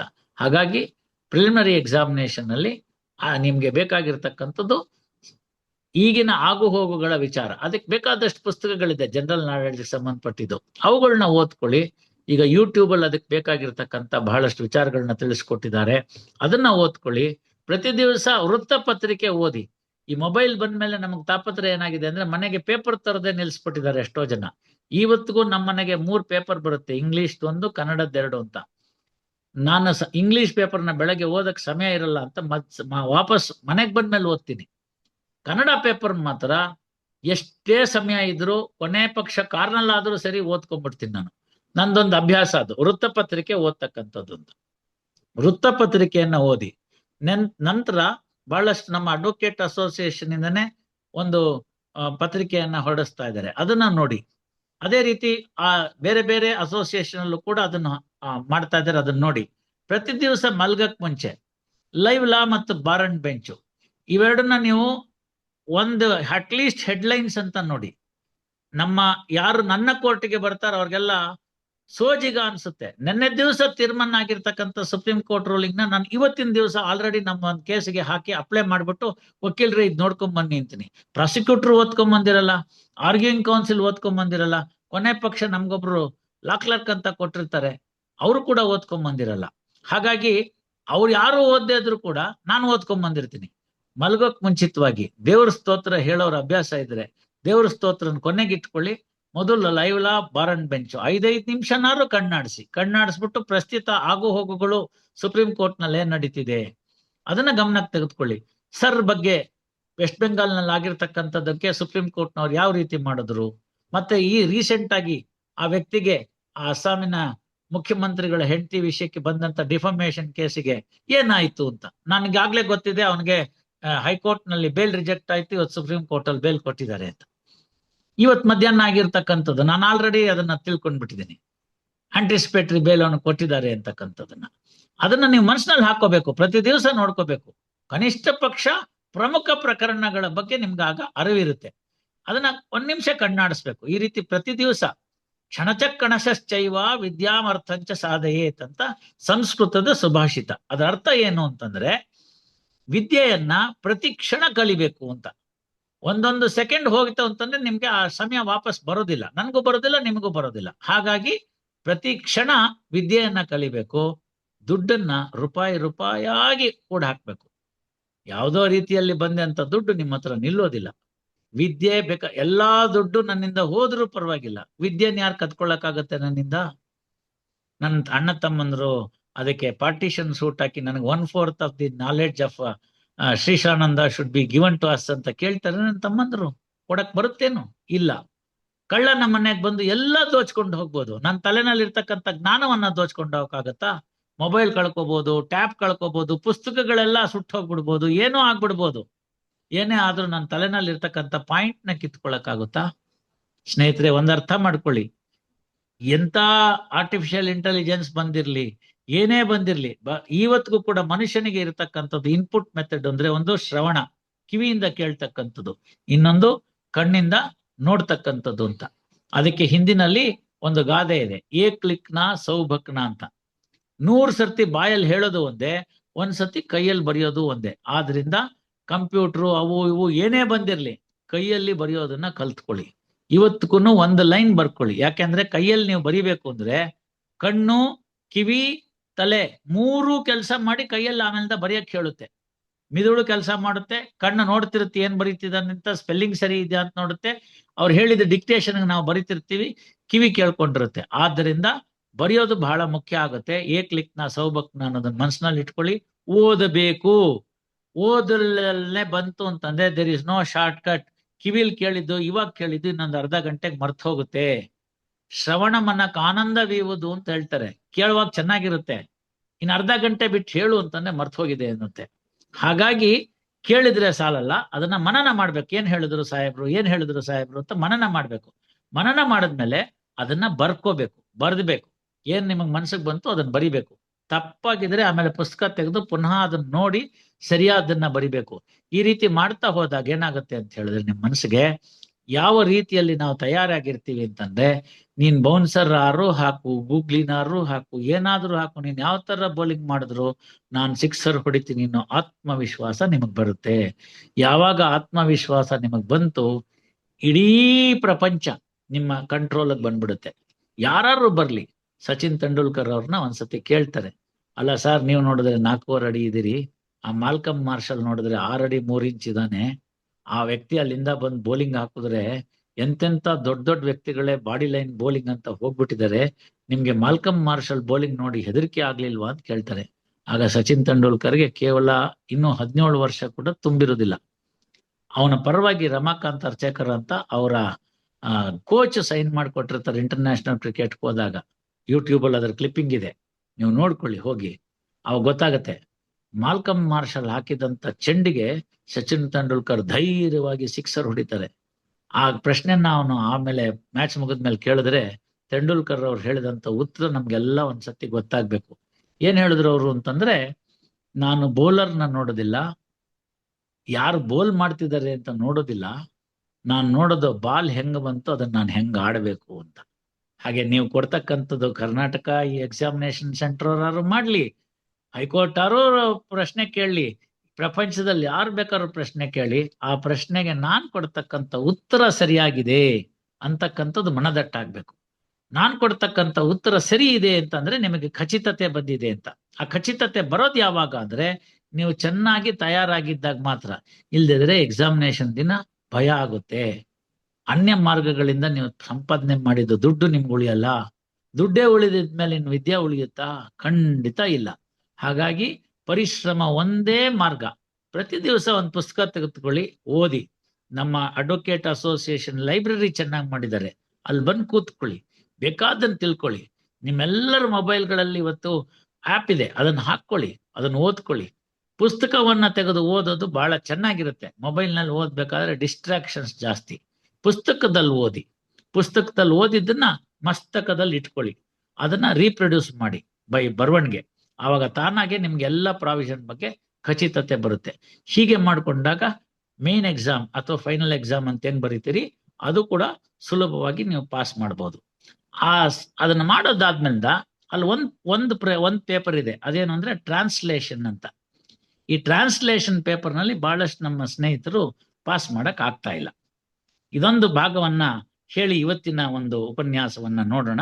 ಈ ಟ್ರಾನ್ಸ್ಲೇಷನ್ ಏನು ಅಂತಂದ್ರೆ, ನಾವು ಬಹಳ ಏನ್ ಮಾಡ್ಬಿಡ್ತೀವಿ, ಲೈನ್ ಟ್ರಾನ್ಸ್ಲೇಷನ್ ಮಾಡಕ್ ಹೋಗ್ಬಿಡ್ತೀವಿ. ಅದು ತಪ್ಪು. ನೀವು ಇಡೀ ಒಂದು ಏನು ಆ ಪ್ಯಾರಾಗ್ರಾಫ್ ಅವ್ರು ಕೊಟ್ಟಿರ್ತಾರೆ, ಆ ಇಡೀ ಪ್ಯಾರಾಗ್ರಾಫ್ ನ ಓದಿ. ನೀವು ಓದ್ಬಿಟ್ಟು ನಿಮ್ಮ ಮನಸ್ಸಿಗೆ ಏನ್ ಅನ್ನಿಸ್ತು ಅಂತ ತಿಳ್ಕೊಳ್ಳಿ. ಆ ಮನಸ್ಸಿಗೆ ಏನ್ ಅನ್ನಿಸ್ತು ಅಂತ ತಿಳ್ಕೊಂಡಿದ್ದನ್ನ ಪುನಃ ನಿಮ್ಮ ಭಾಷೆಯಲ್ಲಿ, ಒಂದ್ ವೇಳೆ ಇಂಗ್ಲಿಷ್ ಇಂದ ಕನ್ನಡಕ್ಕೆ ಕೇಳಿದ್ರೆ ಅಥವಾ ಕನ್ನಡ ಇಂದ ಇಂಗ್ಲಿಷ್ ಕೇಳಿದ್ರೆ, ಆಗ ನಿಮ್ಮ ಮನಸ್ಸಿಗೆ ಏನ್ ಬಂತು ಆ ಪದಗಳನ್ನ ಹಾಕಿ ಇಡೀ ಒಂದು ಪ್ಯಾರಾಗ್ರಾಫ್ಗೆ ಸಂಬಂಧಪಟ್ಟಿದ್ದನ್ನ ಸೇರಿಸಿ ಬರೀರಿ. ಅದು ತಪ್ಪಾಗಿದ್ರೂ ಪರವಾಗಿಲ್ಲ. ನೀವು ಒಂದು ಲೈನ್ ಮಾಡಕ್ ಹೋಯ್ತು ಅಂತಂದ್ರೆ ಒಂದಕ್ಕೊಂದು ಅರ್ಥ ಬರಲ್ಲ. ಹಾಗಾಗಿ ಗೂಗಲ್ ಟ್ರಾನ್ಸ್ಲೇಷನ್ ದಯವಿಟ್ಟು ಹೋಗಬೇಡಿ, ಅದು ಸರಿಯಾಗಿ ಕೊಡೋದಿಲ್ಲ. ಅಲ್ಲಿ ಒಂದು ಬೆಂಗಳೂರಿನಲ್ಲಿ ಕನಿಂಗ್ ಹ್ಯಾಮ್ ರೋಡ್ ನಲ್ಲಿ ಈ ವೈಟ್ ಟಾಪಿಂಗ್ ಅಂತ ಕೆಲಸ ನಡೀತಿತ್ತು. ಫಸ್ಟ್ ಅದೇ ರೋಡ್ಗೆ ಮಾಡಿದ್ದು. ಅಲ್ಲೊಂದು ಮೋರಿ ದೊಡ್ಡದಾಗಿ ಮಾಡ್ಬೇಕು, ಎಲ್ಲ ಕೇಬಲ್ ಅದರಲ್ಲಿ ಹಾಕ್ಬೇಕು ಅಂತ ತೋಡ್ಬಿಟ್ಟಿದ್ರು. ಅಕ್ಕಪಕ್ಕ ಎಲ್ಲ ಆಫೀಸ್ಗಳು, ಆಸ್ಪತ್ರೆಗಳು, ಹೋಟೆಲ್ಗಳು ಇದ್ವು. ಅಲ್ಲಿ ಕೆಲಸ ಮಾಡ್ತಕ್ಕಂಥ ಜನಗಳಿಗೆ ಹೊರಗಡೆ ಹೋಗಕ್ಕೆ 1-2 ಮಾಡೋದಕ್ಕೆ ಜಾಗಗಳು ಸಿಗ್ತಿರ್ಲಿಲ್ಲ. ಅದಕ್ಕೆ ಆ ಗುಂಡಿನಲ್ಲಿ ಎಲ್ಲಿ ತೋಡಿದ್ರು ಅಲ್ಲಿ ಹೋಗಿ ಮಾಡ್ಬಿಡ್ತಾ ಇದ್ರು ಅವರು. ಎರಡನೇದಕ್ಕಿಂತ ಹೆಚ್ಚಾಗಿ ನಂಬರ್ 1 ಗ್ಯಾರಂಟಿ ಮಾಡಿರೋರು. ಪಾಪ ಅಲ್ಲಿ ಕೂಲಿ ಕೆಲಸ ಮಾಡ್ತಕ್ಕಂಥ ಕಾರ್ಮಿಕರಿಗೆ ಆ ವಾಸನೆ ತಡೆಯಕ್ಕಾಗ್ದು. ಅವರು ಆ ಕಾಂಟ್ರಾಕ್ಟರ್ಗೆ ಹೇಳಿದ್ರು, ಸರ್ ಎಲ್ಲ ಈ ತರ ಇಲ್ಲಿ ಬಂದ್ಬಿಟ್ಟು ನಂಬರ್ 1 ಮಾಡೋಗ್ಬಿಟ್ಟಿದ್ದಾರೆ, ಇದನ್ನ ನಿಲ್ಲಿಸ್ಬೇಕು ನೀವು, ಇಲ್ದೇ ನಾವು ಮಾರನೇ ದಿನ ಕೆಲಸ ಮಾಡೋದು ಹೇಗೆ ಅಂತ. ಆ ಕಾಂಟ್ರಾಕ್ಟರ್ ಏನ್ ಮಾಡ್ದ, ಹೋದ, ಡೋಂಟ್ ಪಾಸ್ ಯೂರಿನ್ ಹಿಯರ್ ಅಂತ ಒಂದು ಪ್ರಿಂಟ್ ಮಾಡಿಸ್ಬಿಟ್ಟು ಫ್ಲೆಕ್ಸ್ ತಗೊಂಡ್ಬಂದ್ಬಿಟ್ಟು ಅಲ್ಲಿ ಹಾಕ್ಬಿಟ್ಟ. ಆದ್ರೂ ಮಾರನೇ ದಿನ ಎಲ್ಲ ಹಾಕಿದ್ರು, ತಿರ್ಗಾ ಮತ್ತೆ ಆಗಿತ್ತು. ಆ ತಿರ್ಗಾ ಮತ್ತೆ ಅನ್ಕೊಂಡು ಕೇಳಿದಾಗ ಯಾರೋ ಪಕ್ಕದವ್ರು ಹೇಳಿದ್ರು, ನಿಮ್ ತರದವ್ರು ಜಾಂಡ್ರು, ಅಲ್ಲ ರೀ ಅವರೆಲ್ಲ ಕೆಲಸ ಮಾಡೋರು, ಇವರೆಲ್ಲಾರು ಅವ್ರಿಗೆ ಇಂಗ್ಲಿಷ ಬರುತ್ತೆ, ಅದರಿಂದ ದಯವಿಟ್ಟು ನೀವು ಇಲ್ಲಿ ಕನ್ನಡದಲ್ಲಿ ಹಾಕ್ಸಿ ಅಂತ. ಈ ಕಾಂಟ್ರಾಕ್ಟರ್ಗೆ ಕನ್ನಡ ಬರೋದಿಲ್ಲ. ಅವನು ಹೋದ, ಗೂಗಲ್ ಟ್ರಾನ್ಸ್ಲೇಷನ್ ಕೊಟ್ಟ. ಆ ಗೂಗಲ್ ಟ್ರಾನ್ಸ್ಲೇಷನ್ ಕೊಟ್ರು, ಏನಂತ ಕೊಡ್ತು ಅದನ್ನ ಟೈಪ್ ಮಾಡಿ ಸಾಕ್ಬಿಟ್ಟ. ಏನ್ ಕೊಟ್ಟಿತ್ತು ಗೂಗಲ್ ಟ್ರಾನ್ಸ್ಲೇಷನ್ ಅಂದ್ರೆ, ಇಲ್ಲಿ ಮೂತ್ರ ತೇರ್ಗಡೆ ಆಗಿಲ್ಲ ಅಂತ ಕೊಡ್ತು. ಈ ತರ ಟ್ರಾನ್ಸ್ಲೇಷನ್ ನೀವು ಬರೆದ್ರೆ ನಾನು ಹೆಂಗ್ ನಂಬರ್ ಕೊಡ್ಲಿ ನಾಳೆ ದಿನ? ನಾನು ಹೆಂಗೆ ನಿಮ್ಮನ್ನ ಟ್ರಾನ್ಸ್ಲೇಷನ್ ಅಲ್ಲಿ ಪಾಸ್ ಮಾಡಿಸ್ಲಿ? ಆದ್ರಿಂದ ನಾನು ಮೊದಲಲ್ಲೇ ಈ ಉಪನ್ಯಾಸದ ಮೊದಲಲ್ಲೇ ತಿಳಿಸಿದಾಗೆ, ನೀವು ಇವತ್ತಿಂದ 1ನೇ ತಾರೀಕು ಮೇ ಇಂದ 1ನೇ ತಾರೀಕು ಜೂನ್ಗೆ ನಾನು ತಿರ್ಗಾ ಕೋರ್ಟ್ಗೆ ಬರೋಷ್ಟ್ರೊಳಗಡೆಗೆ ಕನಿಷ್ಠ ಪಕ್ಷ ಒಂದು 150 ಹೊಸ ಪದಗಳು ಕಾನೂನಿನ ಕ್ಷೇತ್ರದಲ್ಲಿ ಬೇಕಾಗಿರ್ತಕ್ಕಂಥದ್ದನ್ನ ತಿಳ್ಕೊಂಡಿದ್ದೀನಿ ಇಂಗ್ಲಿಷ್ ನಲ್ಲಿ, ಅಥವಾ ಇಂಗ್ಲಿಷ್ ಅಲ್ಲಿರೋ ಪದಕ್ಕೆ ಕನ್ನಡದಲ್ಲಿ ನಂಗೆ ಅರ್ಥ ಆಗಿದೆ, ಇದ್ರ ಅರ್ಥ ಇಂಥದ್ದು ಅನ್ನೋದನ್ನ ತಿಳ್ಕೊಬೇಕು. ಲೀಗಲ್ ಗ್ಲಾಸರಿ ಅಂತ ಒಂದು ಪುಸ್ತಕ ಇದೆ, ಅದನ್ನ ತೆಗೆದುಕೊಳ್ಳಿ. ಎಷ್ಟೋ ಪದಗಳಿಗೆ ನಿಮ್ಗೆ ಅದ್ರಲ್ಲಿ ಉತ್ತರ ಸಿಗುತ್ತೆ. 2 ಪದಗಳನ್ನ ಈ ಕಡೆ ಆ ಕಡೆ ತೆಗೆದುಕೊಳ್ಳಿ. ನಿಮ್ಮ ಮನೆಯಲ್ಲಿ ಎಲ್ಲಾ ಪುಸ್ತಕಗಳ ಜೊತೆಗೆ ಇರ್ಬೇಕಾದಂಥದ್ದು ನಿಘಂಟು ಇರ್ಬೇಕು. Kannada to English, English to Kannada ಅಂತ ಕಿಟಲ್ ಅವ್ರು ಬರ್ದಿದ್ದಾರೆ. ಬಹುತೇಕ ಪದಗಳು ಚೆನ್ನಾಗಿದೆ. ಯಾರೋ ಹೊರಗಡೆ ದೇಶದಿಂದ ಬಂದಂತ ಬ್ರಿಟಿಷರು ನಮ್ಮ ರಾಜ್ಯದಲ್ಲೆಲ್ಲ ಸುತ್ತಾಡಿ ಆ ತನಗೆ ಬೇಕಾಗಿರ್ತಕ್ಕಂಥ ಅನುಕೂಲಕ್ಕೋಸ್ಕರ ಕಿಟಲ್ ಅಂತಕ್ಕಂಥ ವ್ಯಕ್ತಿ ಎಲ್ಲಾ ಕನ್ನಡ ಪದಗಳನ್ನ ಹುಡುಕಿ ಅದನ್ನ ಇಂಗ್ಲಿಷ್ಗೆ ತರ್ಜಮೆ ಮಾಡುವಂಥದ್ದು ಮತ್ತೆ ಮಾಡಿರ್ತಕ್ಕಂಥ ಕೆಲಸ ಎಷ್ಟು ವರ್ಷಗಳ ಹಿಂದೆ ಆಯ್ತು. 100 ವರ್ಷಗಳ ಹಿಂದೆ ಇರತಕ್ಕಂಥ ಕಿಟಲ್ ಡಿಕ್ಷನರಿ ನನ್ನ ಹತ್ರ ಈಗ್ಲೂ ಇದೆ. ನನಗಿಷ್ಟೆಲ್ಲ ಸಣ್ಣ ಪುಟ್ಟ ಪಾಂಡಿತ್ಯ ಬಂದಿದ್ರು ಕೂಡ ಇವತ್ತಿಗೂ ಕ್ಲಿಷ್ಟಕರ ಪದಗಳು ಬಂದ್ರೆ ಡಿಕ್ಷನರಿ ನೋಡ್ತೀನಿ ನಾನು. ಗೂಗಲ್ ಟ್ರಾನ್ಸ್ಲೇಷನ್ ಕೇಳಕ್ ಹೋಗಲ್ಲ, ಅದು ತಪ್ಪು ಕೊಡುತ್ತೆ. ಆದ್ರಿಂದ ಡಿಕ್ಷನರಿಗೆ ಹೋಗ್ಬೇಕು. ಸೊ ಡಿಕ್ಷನರಿ ಮನಸ್ಸಿನಲ್ಲಿ ಇಟ್ಕೊಳ್ಳಿ. 10 ಪದಗಳನ್ನ ಮನೆಯಿಂದ ನಿಮ್ಗೆ ಗೊತ್ತಾಗದೇ ಇರೋದು ILR ನಲ್ಲೋ AR ನಲ್ಲೋ ಬರ್ಕೊಂಬನ್ನಿ. ಅದನ್ನ ನಮ್ಮ ಅಸೋಸಿಯೇಷನ್ ಲೈಬ್ರರಿಗೆ ಬನ್ನಿ, ನಿಮ್ಮ ಅಸೋಸಿಯೇಷನ್ ಲೈಬ್ರರಿಗಳಿಗೆ ಹೋಗಿ, ಅಲ್ಲಿ ಹೋಗಿ ನಿಘಂಟು ತೆಗೆದು ಅದರಿಂದ ಡಿಕ್ಷನರಿ ತೆಗೆದು ಅದರಿಂದ ಉತ್ತರವನ್ನ ಹಿಡ್ಕೊಳ್ಳಿ. ಅದನ್ನ 10 ಸರ್ತಿ ಬರೀರಿ. ನಿಮ್ಮನ್ನ ಯಾರು ಮಾತಾಡ್ಸಕ್ ಆಮೇಲಿಂದ ಆ ಭಾಷಾ ಪಾಂಡಿತ್ಯ ಹಾಗೆ ಬರುತ್ತೆ. ಭಾಷೆ ಮೇಲೆ ಪ್ರಭುತ್ವ ಬರುತ್ತೆ. ಹೊಸ ಪದಗಳು ಬರುತ್ತೆ. ನನಗೆ ತುಂಬಾ ಜನ ಕೇಳ್ತಾರೆ, ಸರ್ ಒಳ್ಳೆ ಕನ್ನಡ ಮಾತಾಡ್ತೀರಿ ಹೇಗೆ ಅಂತ. ಸ್ನೇಹಿತರೆ, ನಿಮ್ಗೆ ಅರ್ಥ ಇರ್ಲಿ, ನಿಮ್ಗೆ ಗೊತ್ತಾಗಿರ್ಲಿ, ನಾನು ಕೂಡ ಇಂಗ್ಲಿಷ್ ಮೀಡಿಯಂ ಸ್ಟೂಡೆಂಟೇನೆ. ಆದ್ರೆ ಕನ್ನಡದ ಬಗ್ಗೆ ಇಷ್ಟು ಪ್ರಭುತ್ವ ಹೆಂಗ್ ಬಂತು ಅಂತಂದ್ರೆ, ಪ್ರತಿ ದಿವಸ ಮಾತಾಡ್ತೀವಿ, ಅದ್ರ ಬಗ್ಗೆ ತಿಳ್ಕೊಂಡಿದ್ದೀನಿ, ಖಚಿತತೆ ಇದೆ. ನೀವು ಕೂಡ ಹಾಗೆ ತಿಳ್ಕೊಬೇಕು. ಹಾಗೆ ತಿಳ್ಕೊಂಡ್ರೆ ಟ್ರಾನ್ಸ್ಲೇಷನ್ ಪೇಪರ್ ಸುಲಭ ಆಗುತ್ತೆ.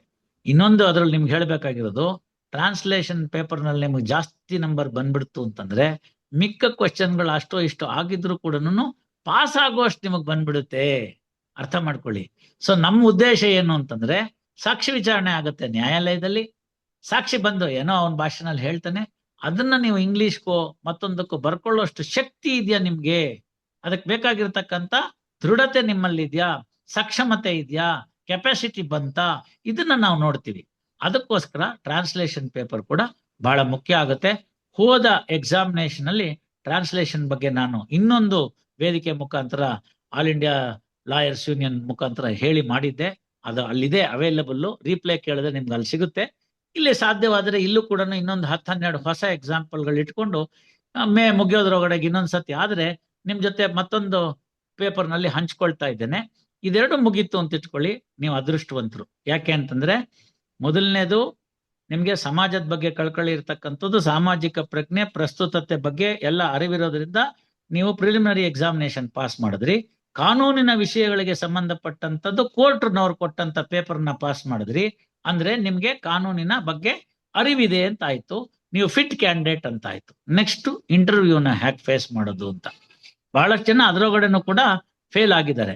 ಟ್ರಾನ್ಸ್ಲೇಷನ್ ಮಾಡಿದ್ದಾರೆ, ಅದ್ರಲ್ಲಿ ಪಾಸ್ ಆಗಿದ್ದಾರೆ, ಇನ್ನೊಂದು ಮಾಡಿದ್ದಾರೆ, ಅದ್ರಲ್ಲಿ ಪಾಸ್ ಆಗಿದ್ದಾರೆ, ಪ್ರಿಲಿಮಿನರಿ ಎಕ್ಸಾಮಿನೇಷನ್ ಅದರಲ್ಲೂ ಪಾಸ್ ಆಗಿದ್ದಾರೆ. ಸರ್ ಎಲ್ಲ ಆಯ್ತು, ಇಂಟರ್ವ್ಯೂನಲ್ಲಿ ಪದೇ ಪದೇ ಫೇಲ್ ಆಗ್ಬಿಡ್ತಾ ಇದ್ದೀನಿ ಅಂತ ನನ್ನಲ್ಲಿ ಎಷ್ಟೋ ಜನ ಬಂದು ಕೇಳಿದ್ದಾರೆ. ನಮ್ಮ ಧಾರವಾಡದಲ್ಲಿ ಕೇಳಿದ್ದಾರೆ, ಕಲಬುರಗಿ ಕೆಲವು ವಕೀಲರು ಕೇಳಿದ್ದಾರೆ, ಮತ್ತೆ ಕೆಲವರು ಇಲ್ಲಿ ಬಂದು ಕೂಡ ಬೆಂಗಳೂರಿನಲ್ಲಿ ಕೇಳಿದ್ದಾರೆ. 3 ಸರ್ತಿ ಆಯ್ತು ಸರ್, ಎಲ್ಲ ಚೆನ್ನಾಗಿ ಮಾಡಿ ಬರ್ತೀನಿ, ಇಂಟರ್ವ್ಯೂನಲ್ಲಿ ಫೇಲ್ ಆಗ್ಬಿಡ್ತಾ ಇದ್ದೀನಿ ಅಂತ. ಅದಕ್ಕೂ ಕೂಡ ಹೋದ ವರ್ಷನೇ ಇಂಟರ್ವ್ಯೂ ಹೇಗೆ ಫೇಸ್ ಮಾಡೋದು, ಸಂದರ್ಶನದಲ್ಲಿ ಪ್ರಮುಖವಾಗಿರ್ತಕ್ಕಂಥ ಅಂಶಗಳೇನು, ಬಟ್ಟೆ ಹೇಗಿರ್ಬೇಕು, ನಿಮ್ಮ ಬಾಡಿ ಲ್ಯಾಂಗ್ವೇಜ್ ಹೇಗಿರ್ಬೇಕು, ನಡವಳಿಕೆ ಹೇಗಿರ್ಬೇಕು, ಉತ್ತರ ಕೊಡ್ತಕ್ಕಂಥ ದಾಟಿ ಹೇಗಿರ್ಬೇಕು, ಇವುಗಳ ಬಗ್ಗೆ ಎಲ್ಲ ವಿವರವಾಗಿ ಹೇಳಿದೀನಿ. ಈ ಸರಿನೂ ಸಾಧ್ಯವಾದ್ರೆ ಈ ಎಕ್ಸಾಮಿನೇಷನ್ 2 ಆಗ್ಬಿಡ್ಲಿ, ಯಾವ್ದು ಪ್ರಿಲಿಮಿನರೀಸು ಮತ್ತೆ ಮೇನ್ಸ್ 2 ಆಗ್ಬಿಡ್ತು ಅಂತಂದ್ರೆ ಆ ನಂತರ ಆ ಫೈನಲ್ನ ವ್ಯವಸ್ಥೆ ಮಾಡ್ತಕ್ಕಂಥದ್ದನ್ನ ನೋಡೋಣ. ಇದರಿಂದ ನಿಮ್ಗೆ ಇವತ್ತಿನ ಸ್ಥೂಲ ವಿಚಾರಗಳು ಗೊತ್ತಾಯ್ತು. ನ್ಯಾಯಾಧೀಶನ ಕರ್ತವ್ಯ ಬಹಳ ಪ್ರಮುಖವಾಗಿರ್ತಕ್ಕಂಥದ್ದು, ಗುರುತರವಾಗಿರ್ತಕ್ಕಂಥದ್ದು, ಬಹಳ ಜವಾಬ್ದಾರಿಯುತವಾಗಿರ್ತಕ್ಕಂಥದ್ದು. ಒಬ್ಬನ ಹಣೆ ಬರಹವನ್ನ ನೀವು ಬರಿತಕ್ಕಂಥದ್ದು, ತಪ್ಪು ಮಾಡಿದವನ್ನ ಬಿಡಬಾರ್ದು. ಅದೇ ರೀತಿ ಯಾವನೋ ಮುಗ್ಧನಾಗಿರ್ತಕ್ಕಂಥವನು ನಿರಪರಾಧಿಯನ್ನ ಅಪರಾಧಿ ಅಂತ ಮಾಡಬಾರ್ದು. ಅದಕ್ಕೆ ನಮಗೆ ಬೇಕಾಗಿರ್ತಕ್ಕಂಥ ಸಕ್ಷಮತೆ ಅಷ್ಟಿರ್ಬೇಕು. ಆ ನಿಟ್ಟಿನಲ್ಲಿ ನಮ್ಮ ಬೆಂಗಳೂರಿನ ಬಾರ್ ಅಸೋಸಿಯೇಷನ್ ಅವರು ಉತ್ತಮವಾದ ಕಾರ್ಯವನ್ನ ನಿರ್ವಹಿಸ್ತಾ ಇದ್ದಾರೆ. ನಾ ಆಗ್ಲೇ ಹೇಳಿದೆ, ಅಸೋಸಿಯೇಷನ್ಗೆ ಒಳ್ಳೆ ಒಂದು ಅವ್ರು ಆಲ್ರೆಡಿ ಧರಿಸಿರ್ತಕ್ಕಂಥ ಒಂದು ಕಿರೀಟ ಅಂತಿದ್ರೆ ಇಂತಹ ಜ್ಞಾನದಾಸೋಹದ ಕಾರ್ಯಕ್ರಮಗಳು ಏನಿರುತ್ತೆ ಅದು ಅದರೊಳಗಡೆಗೆ ಒಂದು ವಜ್ರ, ಅದು ಒಂದು ರತ್ನ, ಆಯ್ತಾ. ಫೆದರ್ ಇನ್ ದಿ ಕ್ಯಾಪ್ ಅಂತ ಇಂಗ್ಲಿಷ್ ನಲ್ಲಿ ಕರಿತೀವಿ. ಆ ನಿಟ್ಟಿನಲ್ಲಿ ಅಡ್ವೊಕೇಟ್ ಅಸೋಸಿಯೇಷನ್ ಅವರು ಮತ್ತೆ ನಮ್ಮ ಅಡ್ವೊಕೇಟ್ಸ್ ಅಕಾಡೆಮಿ ಅವರು ಇಬ್ರು ಕೂಡ ತಾವು ಸಮಾಜದಿಂದ ಪಡ್ಕೊಂಡಂಥದ್ದು. ಅವರ ಕಾಲದಲ್ಲಿ ಇವೆಲ್ಲ ಇರ್ಲಿಲ್ಲ. ಯಾರೋ ಒಂದಷ್ಟು ಜನ ಹೇಳೋರು ವರ್ಷಕ್ಕೊಂದು ಲೆಕ್ಚರ್ ಆಗೋದು, ನಾನು ಹೋಗಿ ಕೂತಿರ್ತಿದ್ದೆ, ಅಷ್ಟೇ ಬಿಟ್ರೆ ಇನ್ನೇನಿರ್ಲಿಲ್ಲ. ಯಾಕೆ ನಾವು ಇವೆಲ್ಲ ಮಾಡ್ಬೇಕು? ನಾನಾದ್ರೂ ಯಾಕೆ ಇವತ್ತಿನ ಒಂದು ಸಂಜೆಯ ಕಾರ್ಯಕ್ರಮದಲ್ಲಿ ನಿಮಗ್ ಬಂದು ಸೇರ್ಕೋಬೇಕು? ನನ್ನ ಸಮಯನ ವಾಪಸ್ ಬರೋದಿಲ್ವಲ್ಲ, ತ್ರಿವಿಕ್ರಮ ಅವ್ರ ಸಮಯ ವಾಪಸ್ ಬರೋದಿಲ್ವಲ್ಲ, ಎಲ್ಲ ನಮ್ಮ ಅಸೋಸಿಯೇಷನ್ ಅವರ ಆಫೀಸ್ ಬೇರೆಯವ್ರ ಸಮಯ ವಾಪಸ್ ಬರೋದಿಲ್ವಲ್ಲ. ಆದ್ರೂ ಕೂಡ ಅವರೆಲ್ಲ ಅಷ್ಟು ಕಷ್ಟಪಟ್ಟು ತೆಗೆದುಕೊಂಡಿದ್ದಾರೆ. ನಾನೀಗ ನೋಡ್ತಾ ಇದ್ದೀನಿ, ನಾನು ವಿಷಯವನ್ನ ಅವ್ರಿಗೆ ಅರಿಕೆ ಮಾಡ್ಕೊಳ್ಳೋದೇನು ಅಂತಂದ್ರೆ, ಝೂಮ್ ಅಲ್ಲಿ ಕೆಲವು ಲಿಮಿಟೇಷನ್ಸ್ ಇದೆ, ನಂಬರ್ ಎಷ್ಟು ಅಂತ. ಆ ನಿಟ್ಟಿನಲ್ಲಿ ಯಾರು ಒಬ್ರು ಎಕ್ಸಿಟ್ ಆದ್ರೆ ನಾನು ತಕ್ಷಣ ಬಂದು ಸೇರ್ಕೋತೀನಿ ಅಂತ ಸೇರ್ಕೊಳ್ಳೋರ್ ಸಂಖ್ಯೆ ಜಾಸ್ತಿ ಆಗ್ತಾ ಇದೆ. ನಾನೇ ಒಳಗ್ ಬರಕ್ಕಾಗಿರ್ಲಿಲ್ಲ, ಯಾಕಂದ್ರೆ ಅಷ್ಟು ಬೇಗ ನೀವೆಲ್ಲ ಸೇರ್ಕೊಂಡ್ಬಿಟ್ಟಿದ್ರಿ.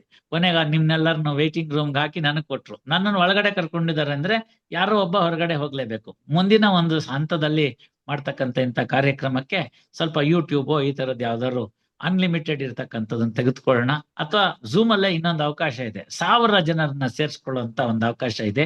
ನಿನ್ನೆ ದಿವಸ ಒಂದು ಕಾರ್ಯಕ್ರಮವನ್ನ ಒಂದು ಲೆಕ್ಚರ್ನ ಅದ್ರಲ್ಲಿ ಮಾಡ್ಕೊಟ್ಟಿದ್ದೀನಿ. ಅದ್ರಲ್ಲಿ 1000 ಜನನ್ನ ಒಳಗೆ ಸೇರಿಸ್ಕೊಳ್ತಕ್ಕಂಥದ್ದಿದೆ. ನನಗೆ ಗೊತ್ತಿದೆ ಅದಕ್ಕೆಲ್ಲ ಹಣ ಖರ್ಚಾಗುತ್ತೆ ಅನ್ನೋದು. ಆದ್ರೂ ಕೂಡ ನಾನು ಒಂದು ವಿಷಯ ತಮಗೆ ಹೇಳ್ತಕ್ಕಂಥದ್ದು ಏನು ಅಂದ್ರೆ, ಅಸೋಸಿಯೇಷನ್ ನಲ್ಲಿ ಹಣದಿಂದ ಕ್ವಾಲಿಟಿನ ರಿಡ್ಯೂಸ್ ಮಾಡುವಂತ ಮನಸ್ಥಿತಿ ಈಗಿಲ್ಲ, ಚೆನ್ನಾಗಿದ್ದಾರೆ. ಅಸೋಸಿಯೇಷನ್ ಅಲ್ಲಿ ನಮ್ಮ ಸದಸ್ಯರುಗಳು ದುಡ್ಡು ಕೊಟ್ಟಿದ್ದಾರೆ, ಆಜೀವ ಸದಸ್ಯರಿದ್ದಾರೆ. ಶಾರ್ಟೇಜ್ ಬಂದ್ರೆ ಆಫೀಸ್ ಬೇರರ್ಸ್ ತಮ್ಮ ಕೈಯಿಂದ ಹಾಕಿ ಮಾಡ್ಕೊಡೋರಿದ್ದಾರೆ. ಅಡ್ವೊಕೇಟ್ಸ್ ಅಕಾಡೆಮಿಯೂ ಕೂಡ ಹಾಗೆ ನಿಸ್ವಾರ್ಥ ಸೇವೆ ಸಲ್ಲಿಸ್ತಾ ಇದೆ. ಯಾರಿಂದನೂ 10 ಪೈಸಾ ದುಡ್ಡು ಕೇಳ್ತಾ ಇಲ್ಲ. ಅದು ಉದ್ದೇಶ, ಅವರ ಸಾಫಲ್ಯ ಏನು ಅಂದ್ರೆ ಎಲ್ರು ಕೂಡ ಚೆನ್ನಾಗಿರ್ಲಿ, ಉತ್ತಮ ನ್ಯಾಯಾಧೀಶರು ಕರ್ನಾಟಕದಲ್ಲಿ ಬರ್ಲಿ, ಅಕಸ್ಮಾತ್ ಸಣ್ಣ ಪುಟ್ಟ ಕಳಂಕಗಳೇನಾದ್ರು ನಮ್ಮ ನ್ಯಾಯಾಂಗಕ್ಕೆ ಬಂದಿತ್ತು ಅಂತಂದ್ರೆ ಅದು ದೂರವಾಗ್ಲಿ. ಒಳ್ಳೆ ಜಡ್ಜ್ ಮುಂದೆ ಹೋಗಿದ್ವಪ್ಪ, ಅವ್ರು ಏನಾರು ಮಾಡ್ಲಿ, ಅವ್ರ ಜಡ್ಜ್ಮೆಂಟ್ ಯಾವ ತರನಾರು ಇರ್ಲಿ, ನನ್ನಂತೆ ಆಯ್ತೋ ಎದುರುಗಡೆ ಅವನಂತೆ ಆಯ್ತೋ ಅದ್ರ ಬಗ್ಗೆ ಚಿಂತೆ ಬೇಡ. ಆದ್ರೆ ನಮಗೆ ಸಿಕ್ಕಿದ್ದಂಥದ್ದು ಏನಾಯ್ತು ಅಂತಂದ್ರೆ, ನಾವು ಒಳ್ಳೆ ವಿಚಾರ ಆಯ್ತು, ಒಳ್ಳೆ ಜಡ್ಜ್ ಮುಂದೆ ಹೋದ್ವಿ, ನಮ್ ಕೇಸ್ ಒಳ್ಳೆ ಜಡ್ಜ್ ಮುಂದೆ ಬಂತು, ಚೆನ್ನಾಗಿ ಕೇಳಿದ್ರು, ಒಳ್ಳೆ ಜಡ್ಜ್ಮೆಂಟ್ ಬರೆದ್ರು, ಈ ಕಡೆ ಆ ಕಡೆ ಏನು ನೋಡ್ದಲ್ನೆ ಬರೆದ್ರು, ಯಾವ ಪ್ರಲೋಭನೆಗಳಿಗೆ ಪ್ರಚೋದನೆಗಳಿಗೆ ಒಳಗಾಗ್ದಲ್ನೆ ಬರೆದ್ರು. ಇಂಥ ತೃಪ್ತಿ ಸಿಕ್ಬೇಕು. ಅಂತ ತೃಪ್ತಿ ಸಿಕ್ಕೋ ನಿಟ್ಟಿನಲ್ಲಿ ಬಿಗಿನಿಂಗ್ ಇಂದಾನೆ ಆ ಗಿಡ ಇನ್ನು ಸಸಿಯಾಗಿದ್ದಾಗ್ಲೇನೆ ಅದಕ್ಕೆ ದೆಬ್ಬೆ ಕಟ್ಟಿ ಬೇಕಾಗಿರ್ತಕ್ಕಂಥದ್ದೆಲ್ಲ ಮಾಡಿ ಅದನ್ನ ಹೆಮ್ಮರವಾಗಿ ಬೆಳೆಸ್ತಕ್ಕಂಥ ಜವಾಬ್ದಾರಿ, ಗುರುತರವಾದ ಜವಾಬ್ದಾರಿ ಅಸೋಸಿಯೇಷನ್ ಮತ್ತೆ ನಮ್ಮ ಅಡ್ವೊಕೇಟ್ಸ್ ಅಕಾಡೆಮಿ ಅವ್ರ ಮೇಲೆ ಇದೆ.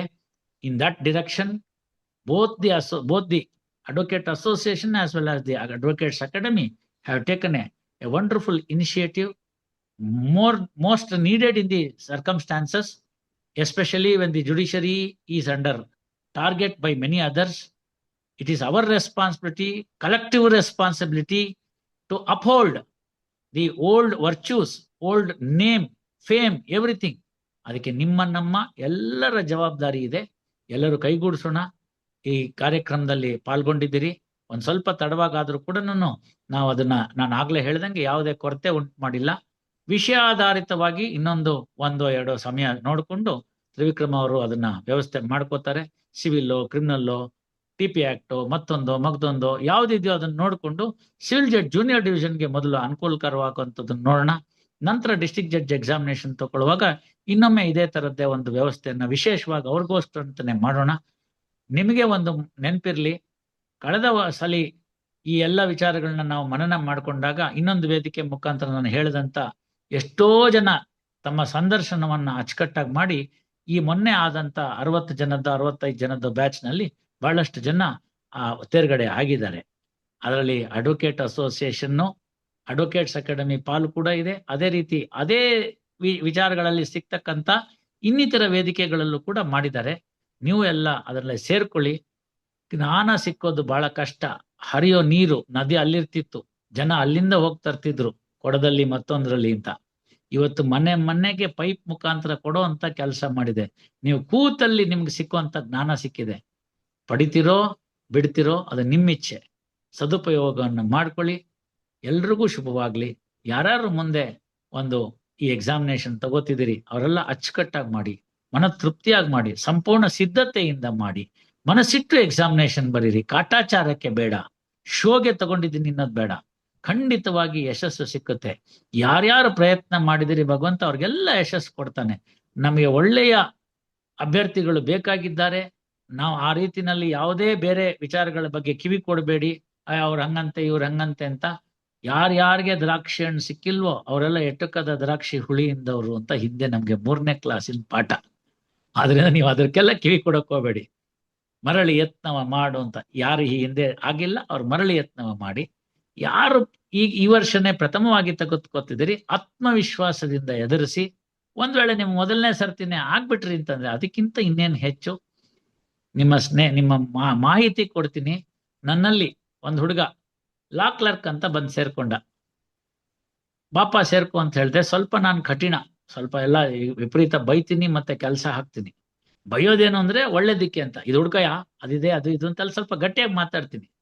ಆ ಗಟ್ಟಿಯಾಗಿ ಮಾತಾಡಿದ ಪರಿಣಾಮ ಆ ಹುಡುಗ ಪ್ರಿಲಿಮಿನರಿ ಪಾಸ್ ಆಡ್ದ, ಫೈನಲ್ ಪಾಸ್ ಆದ, ಸಂದರ್ಶನದಲ್ಲಿ ಪಾಸ್ ಆದ. ಈ ಲಿಸ್ಟಲ್ಲಿ ಇದ್ದಾನೆ. ಅವನ್ ನಾಳೆ ದಿನ ಹೋದ್ಮೇಲೆ ಇನ್ನೊಂದು ಹುಡುಗ ಬರ್ತಾನೆ ಆ ಜಾಗಕ್ಕೆ. ಇನ್ನೊಂದು ಹುಡುಗನ್ನು ಅದೇ ರೀತಿ ತಯಾರು ಮಾಡ್ತೀನಿ. ಇನ್ನೊಂದು ಹುಡುಗಿ ಬರ್ತಾಳೆ, ಅವಳನ್ನ ತಯಾರು ಮಾಡ್ತೀನಿ. ನಿಮ್ಗೆಲ್ಲ ಕೂಡ ಅಂತ ಅವಕಾಶಗಳಿದೆ. ಲಾ ಕ್ಲರ್ಕ್ ಆಗೇ ನನ್ನಲ್ಲೇ ಬರ್ಬೇಕು ಅಂತಿಲ್ಲ ಅದರ ಅರ್ಥ. ಯಾರು ನನ್ನ ಹತ್ರ ಈ ತರ ಕೊಟ್ಟಂತ ಕೆಲವು ಸೂಚನೆಗಳನ್ನ ಪರಿಪಾಲಿಸ್ತಾರೆ. 7 ಗಂಟೆ ಆದ್ರೂ ಒಳಗ್ ಕೂಡ ಹಾಕೊಂಡಿರ್ತಿದ್ದೆ, 7:15 ಬಿಡ್ತಿದ್ದೆ.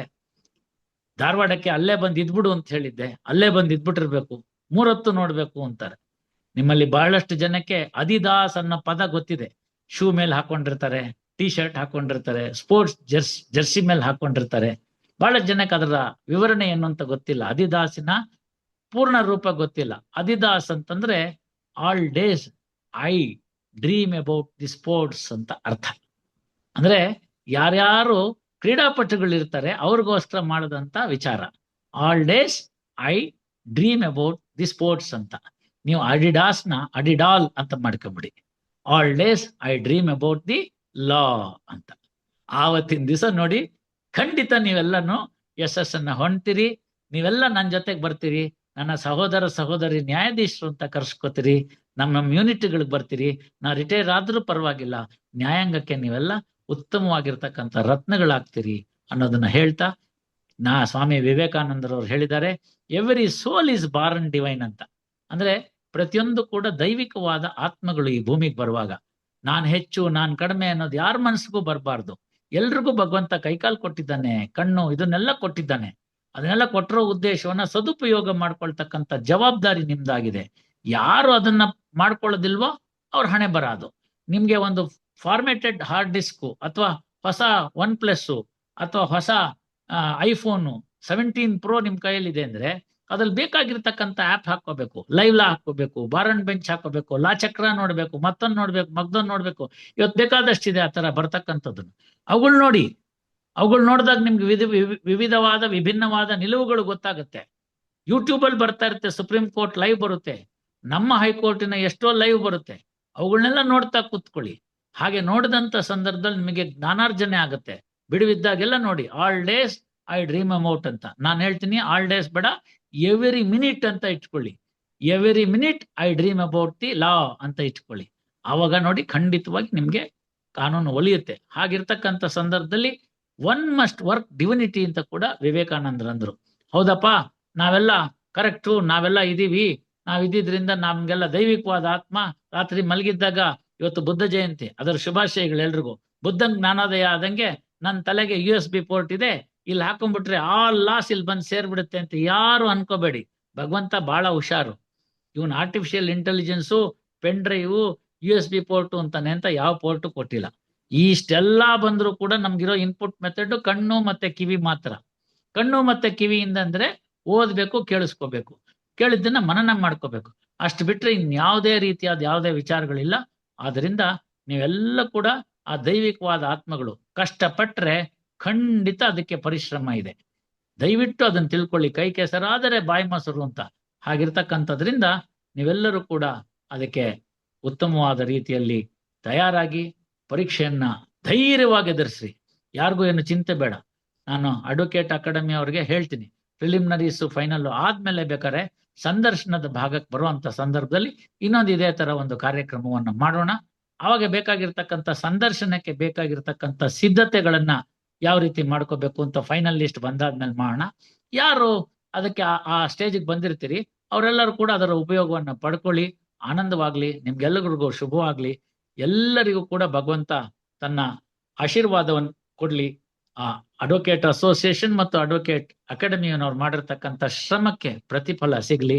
ಪ್ರತಿಫಲ ಏನು ಅಂದ್ರೆ ಉತ್ತಮವಾಗಿರ್ತಕ್ಕಂಥ, ನಾನು ಬೆಂಗಳೂರು ಅಂತ ಹೇಳಲ್ಲ, ಮಂಗಳೂರು ಅಂತ ಹೇಳಲ್ಲ, ಹಾವೇರಿ ಅಂತ ಹೇಳೋದಿಲ್ಲ, ಬೆಳಗಾವಿ ಅಂತ ಹೇಳೋದಿಲ್ಲ, ಕೋಲಾರ ಅಂತ ಹೇಳೋದಿಲ್ಲ, ಯಾದಗಿರಿ ಅಂತ ಹೇಳೋದಿಲ್ಲ, ಯಾವುದೇ ಜಿಲ್ಲೆ ಬಗ್ಗೆ ಹೇಳಲ್ಲ. ಎಲ್ಲ ನಮ್ಮ ಕರ್ನಾಟಕದವರೇ.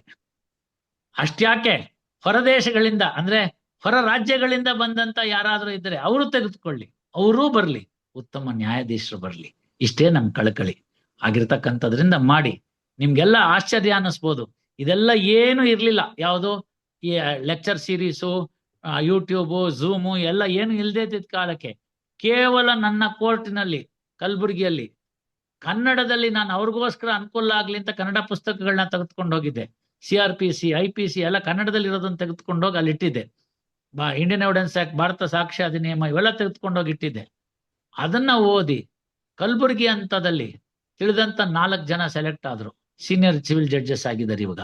ಇನ್ನೇನು ಅದ್ರಲ್ಲಿ ಒಬ್ಬಿಬ್ರು ಕೂಡ ಪ್ರಮೋಷನ್ಗೂ ಅರ್ಹತೆ ಬಂದಿದೆ ಡಿಸ್ಟ್ರಿಕ್ಟ್ ಜಡ್ಜ್ ಆಗೋದಕ್ಕೆ. ಇದು 2008ರಲ್ಲಿ ಅವ್ರು ಪಟ್ಟಂತ ಶ್ರಮ. 2012-13 ಎಕ್ಸಾಮ್ ಪಾಸ್ ಆದ್ರು.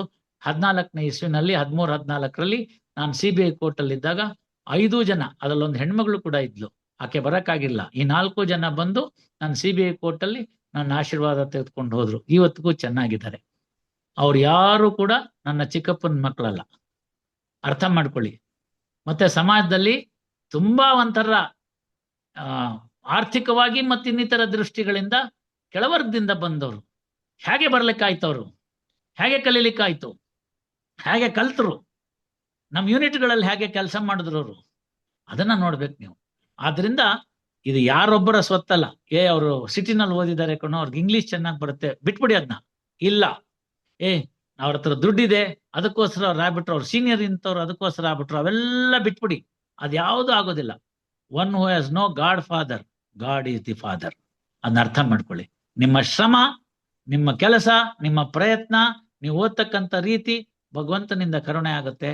ನಿಮ್ಗೆ ಯಾರ ಸಹಾಯನೂ ಬೇಕಾಗುದಿಲ್ಲ. ಅದಕ್ಕೆ ಆ ದೃಷ್ಟಿಯಿಂದ ಕೆಲಸವನ್ನ ಮಾಡಿ ಉತ್ತಮವಾದ ನ್ಯಾಯಾಧೀಶರಾಗಿ, ಉತ್ತಮವಾಗಿ ನ್ಯಾಯಾಧೀಶರಾಗೋದ್ರ ಮುಖೇನ ನಮ್ಮ ಸಮಾಜ ಉನ್ನತಿ ಹೋಗ್ಲಿ, ನಮ್ಮ ದೇಶ ಅಭಿವೃದ್ಧಿ ಆಗ್ಲಿ, ವಿಶ್ವಗುರು ಆಗೋದ್ರಲ್ಲಿ ಸಂದೇಹವಿಲ್ಲ. ನಿಮ್ಮ ಪ್ರಯತ್ನಕ್ಕೆ ನನ್ನ ಶುಭ ಹಾರೈಕೆಗಳಿದೆ. ಅದೇ ರೀತಿ ಅಸೋಸಿಯೇಷನ್ ಮತ್ತೆ ಅಕಾಡೆಮಿ ಅವ್ರಿಗೂ ಕೂಡ ನಾನು ನನ್ನ ಅನಂತ ಹೃದಯಪೂರ್ವಕವಾದ ಧನ್ಯವಾದಗಳನ್ನ ಅರ್ಪಿಸ್ತಾ ಇದ್ದೀನಿ. ತಿಳಿದಂತ 4 ಮಾತನ್ನ ನಿಮ್ಮೊಳಗೆ ಹಂಚ್ಕೊಳ್ಳೋಕೆ ಒಂದು ಅವಕಾಶ ಮಾಡಿಕೊಟ್ಟಿದ್ದಾರೆ. ಅವ್ರಿಗೂ ಇದನ್ನ ಶಾಂತಚಿತ್ತರಾಗಿ ಕೇಳಿದಂತ ತಮ್ಮೆಲ್ಲರಿಗೂ ಕೂಡ ಧನ್ಯವಾದಗಳನ್ನ ಅರ್ಪಿಸ್ತಾ ಇದ್ದೀನಿ. ಎಲ್ರಿಗೂ ಶುಭವಾಗ್ಲಿ. ನಮಸ್ಕಾರ. ಲೂಮಿನರಿ ಆಫ್ ವಿಸ್ಡಮ್, ಇಂಟೆಲೆಕ್ಚುಯಲ್ ಬ್ರಿಲಿಯನ್ಸ್ ಅಂತಂದ್ರೆ ಮತ್ತೊಂದು ಹೆಸರು ಸಾಹೇಬ್ರು, ನ್ಯಾಯಮೂರ್ತಿಗಳಾದಂತಹ ಶ್ರೀಶಾನಂದ ಸಾಹೇಬ್ರು. ಇಷ್ಟೊತ್ತು ತಾವ್ ಏನ್ ಕೇಳಿದ್ರಿ ಅದರಲ್ಲಿ ಅವರ ಇಂಟೆಲೆಕ್ಚುಯಲ್ ಬ್ರಿಲಿಯನ್ಸ್ ನ ತಾವು ತಿಳ್ಕೊಂಡಿರ್ತೀರಿ. ಅವ್ರ ಕೈಯಿಂದ ಇವತ್ತು ನಮಗೆ ಈ ಶುಭಾರಂಭ ಆಗಿದೆ, ಈ ಟ್ರೈನಿಂಗ್ ಪ್ರೋಗ್ರಾಮ್ ಇನಾಗ್ರೇಷನ್ ಆಗಿದೆ. ಇಲ್ಲಿ ಒಂದೇ ಒಂದು ವಿಷಯ ಹೇಳಕ್ ಇಷ್ಟಪಡ್ತೀನಿ. ಅವರ ಬ್ಯುಸಿ ಶೆಡ್ಯೂಲ್ ಮಧ್ಯ ಇವತ್ತು ಅವರಿಗೆ ಪರ್ಸನಲಿ ಕೂಡ ಅವ್ರಿಗೆ ಬೇಕಾದಷ್ಟು ಕಾರ್ಯಭಾರಗಳಿತ್ತು. ಅದ್ರ ಮಧ್ಯ ನಾವು ಅಕಾಡೆಮಿಯಿಂದ ರಿಕ್ವೆಸ್ಟ್ ಮಾಡಿದ ತಕ್ಷಣ ಅವ್ರು ಹೇಳಿದ್ರು, ಇಲ್ಲ ನಾನು ಬರ್ತೀನಿ, ಮಾಡ್ಕೊಡ್ತೀನಿ ಅಂತ. ಅದಕ್ಕೋಸ್ಕರ ನಾವು ಆಭಾರಿಯಾಗಿದ್ದೀವಿ. ಇಲ್ಲಿ ಒಂದೇ ಒಂದು ನಾನು ಆಡ್ ಮಾಡಕ್ ಇಷ್ಟಪಡ್ತೀನಿ. ತಾವು ವಿ ಕನ್ಸೋಲ್ ಅನ್ನೋ ಆಪ್ ಇದೆ, ಅದರಲ್ಲಿ ವ್ಯೂ ಓನ್ಲಿ ಮೋಡ್ ಅಂತ ಇರುತ್ತೆ. ಹಾಗಾಗಿ ಕಾರ್ಯಕಲಾಪಗಳಿಗೆ ಡಿಸ್ಟರ್ಬ್ ಮಾಡದೆ ವ್ಯೂ ಓನ್ಲಿ ಮೋಡ್ ಅಲ್ಲಿ ಪಬ್ಲಿಕ್ ಆಗಿ, ಲಿಟಿಗೆಂಟ್ ಆಗಿ ಅಥವಾ ತಾವು ಅಡ್ವೊಕೇಟ್ ಆಗಿ ಕೂಡ ಲಾಗಿನ್ ಆಗ್ಬೋದು. ಸಾಹೇಬ್ರ ಕೋರ್ಟ್ ಕೂಡ ಲಾಗಿನ್ ಆಗ್ಬೋದು. ಅದೊಂದು ಕ್ಲಾಸ್ ರೂಮ್ ತರ ಇರುತ್ತೆ. ಯಾಕೆ ಈ ವಿಚಾರವನ್ನ ಹೇಳ್ತಾ ಇದ್ದೀನಿ ಅಂತಂದ್ರೆ, ಲಾಸ್ಟ್ ರೋಸ್ಟರ್ ಅಲ್ಲಿ ರಿವಿಷನ್ ಅಲ್ಲಿ ಸಾಹೇಬ್ರು ಕೂತಿದ್ರು. ಬಹಳಷ್ಟು ವಿಚಾರಗಳು ನಾವು ಅಲ್ಲಿ ಲಾಗಿನ್ ಆಗಿ ಕೂತಿದ್ರು ಕೂಡ ಕೇಳಿಸ್ಕೊತಾ ಇದ್ದಾರೆ. IPC ಇರ್ಬೋದು, NI ಆಕ್ಟ್ ಇರ್ಬೋದು, ಬೇರೆ ಸ್ಟ್ಯಾಚ್ಯೂಟ್ಸ್ ಇರ್ಬೋದು, ಇದ್ರ ಬಗ್ಗೆ ಅವ್ರಿಗೆ ಇರುವಂತಹ ಪ್ರಕಾಂಡವಾದಂತಹ ಜ್ಞಾನವನ್ನ ಅವರು ಹಂಚ್ಕೋತಾರೆ. ಅದು ಕೂಡ ನಮಗೆ as aspirants of this civil judge examination it will be very beneficial. ಇದನ್ನ ಹೇಳ್ತಾ ಮತ್ತೊಮ್ಮೆ ಸಾಹೇಬ್ರಿಂದ ಇವತ್ತು ಶುಭಾರಂಭ ಆಗಿದೆ. We are all very lucky and fortunate to have his lordship on this forum. ಮತ್ತೊಮ್ಮೆ ಅಡ್ವೊಕೇಟ್ಸ್ ಅಸೋಸಿಯೇಷನ್ ಪರವಾಗಿ, ಅಕಾಡೆಮಿ ಪರವಾಗಿ, ಎಲ್ಲರ ಪರವಾಗಿ ನಾನು ಮತ್ತೊಮ್ಮೆ ತಮಗೆ ಅನಂತ ಧನ್ಯವಾದಗಳನ್ನು ತಿಳಿಸ್ತೀನಿ. ಮಿಲಾಟ್ಸ್, ಧನ್ಯವಾದಗಳು. I should also thank. Permitted to leave the meeting. Thank you very much. Please, Milots, with your permission, we will also log off. Once again, I also thank our president, Mr. Vivek Subba Reddy, and also our president of Academy, Mr. DL Jagdish, and all other office bearers for their unwavering support. I also want to mention about Ms.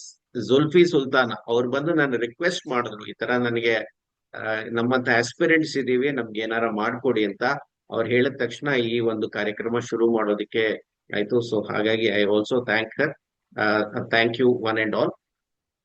Once again, Milots, thank you so much. With your kind permission, we'll log off the session. Yes, please. Yes, please.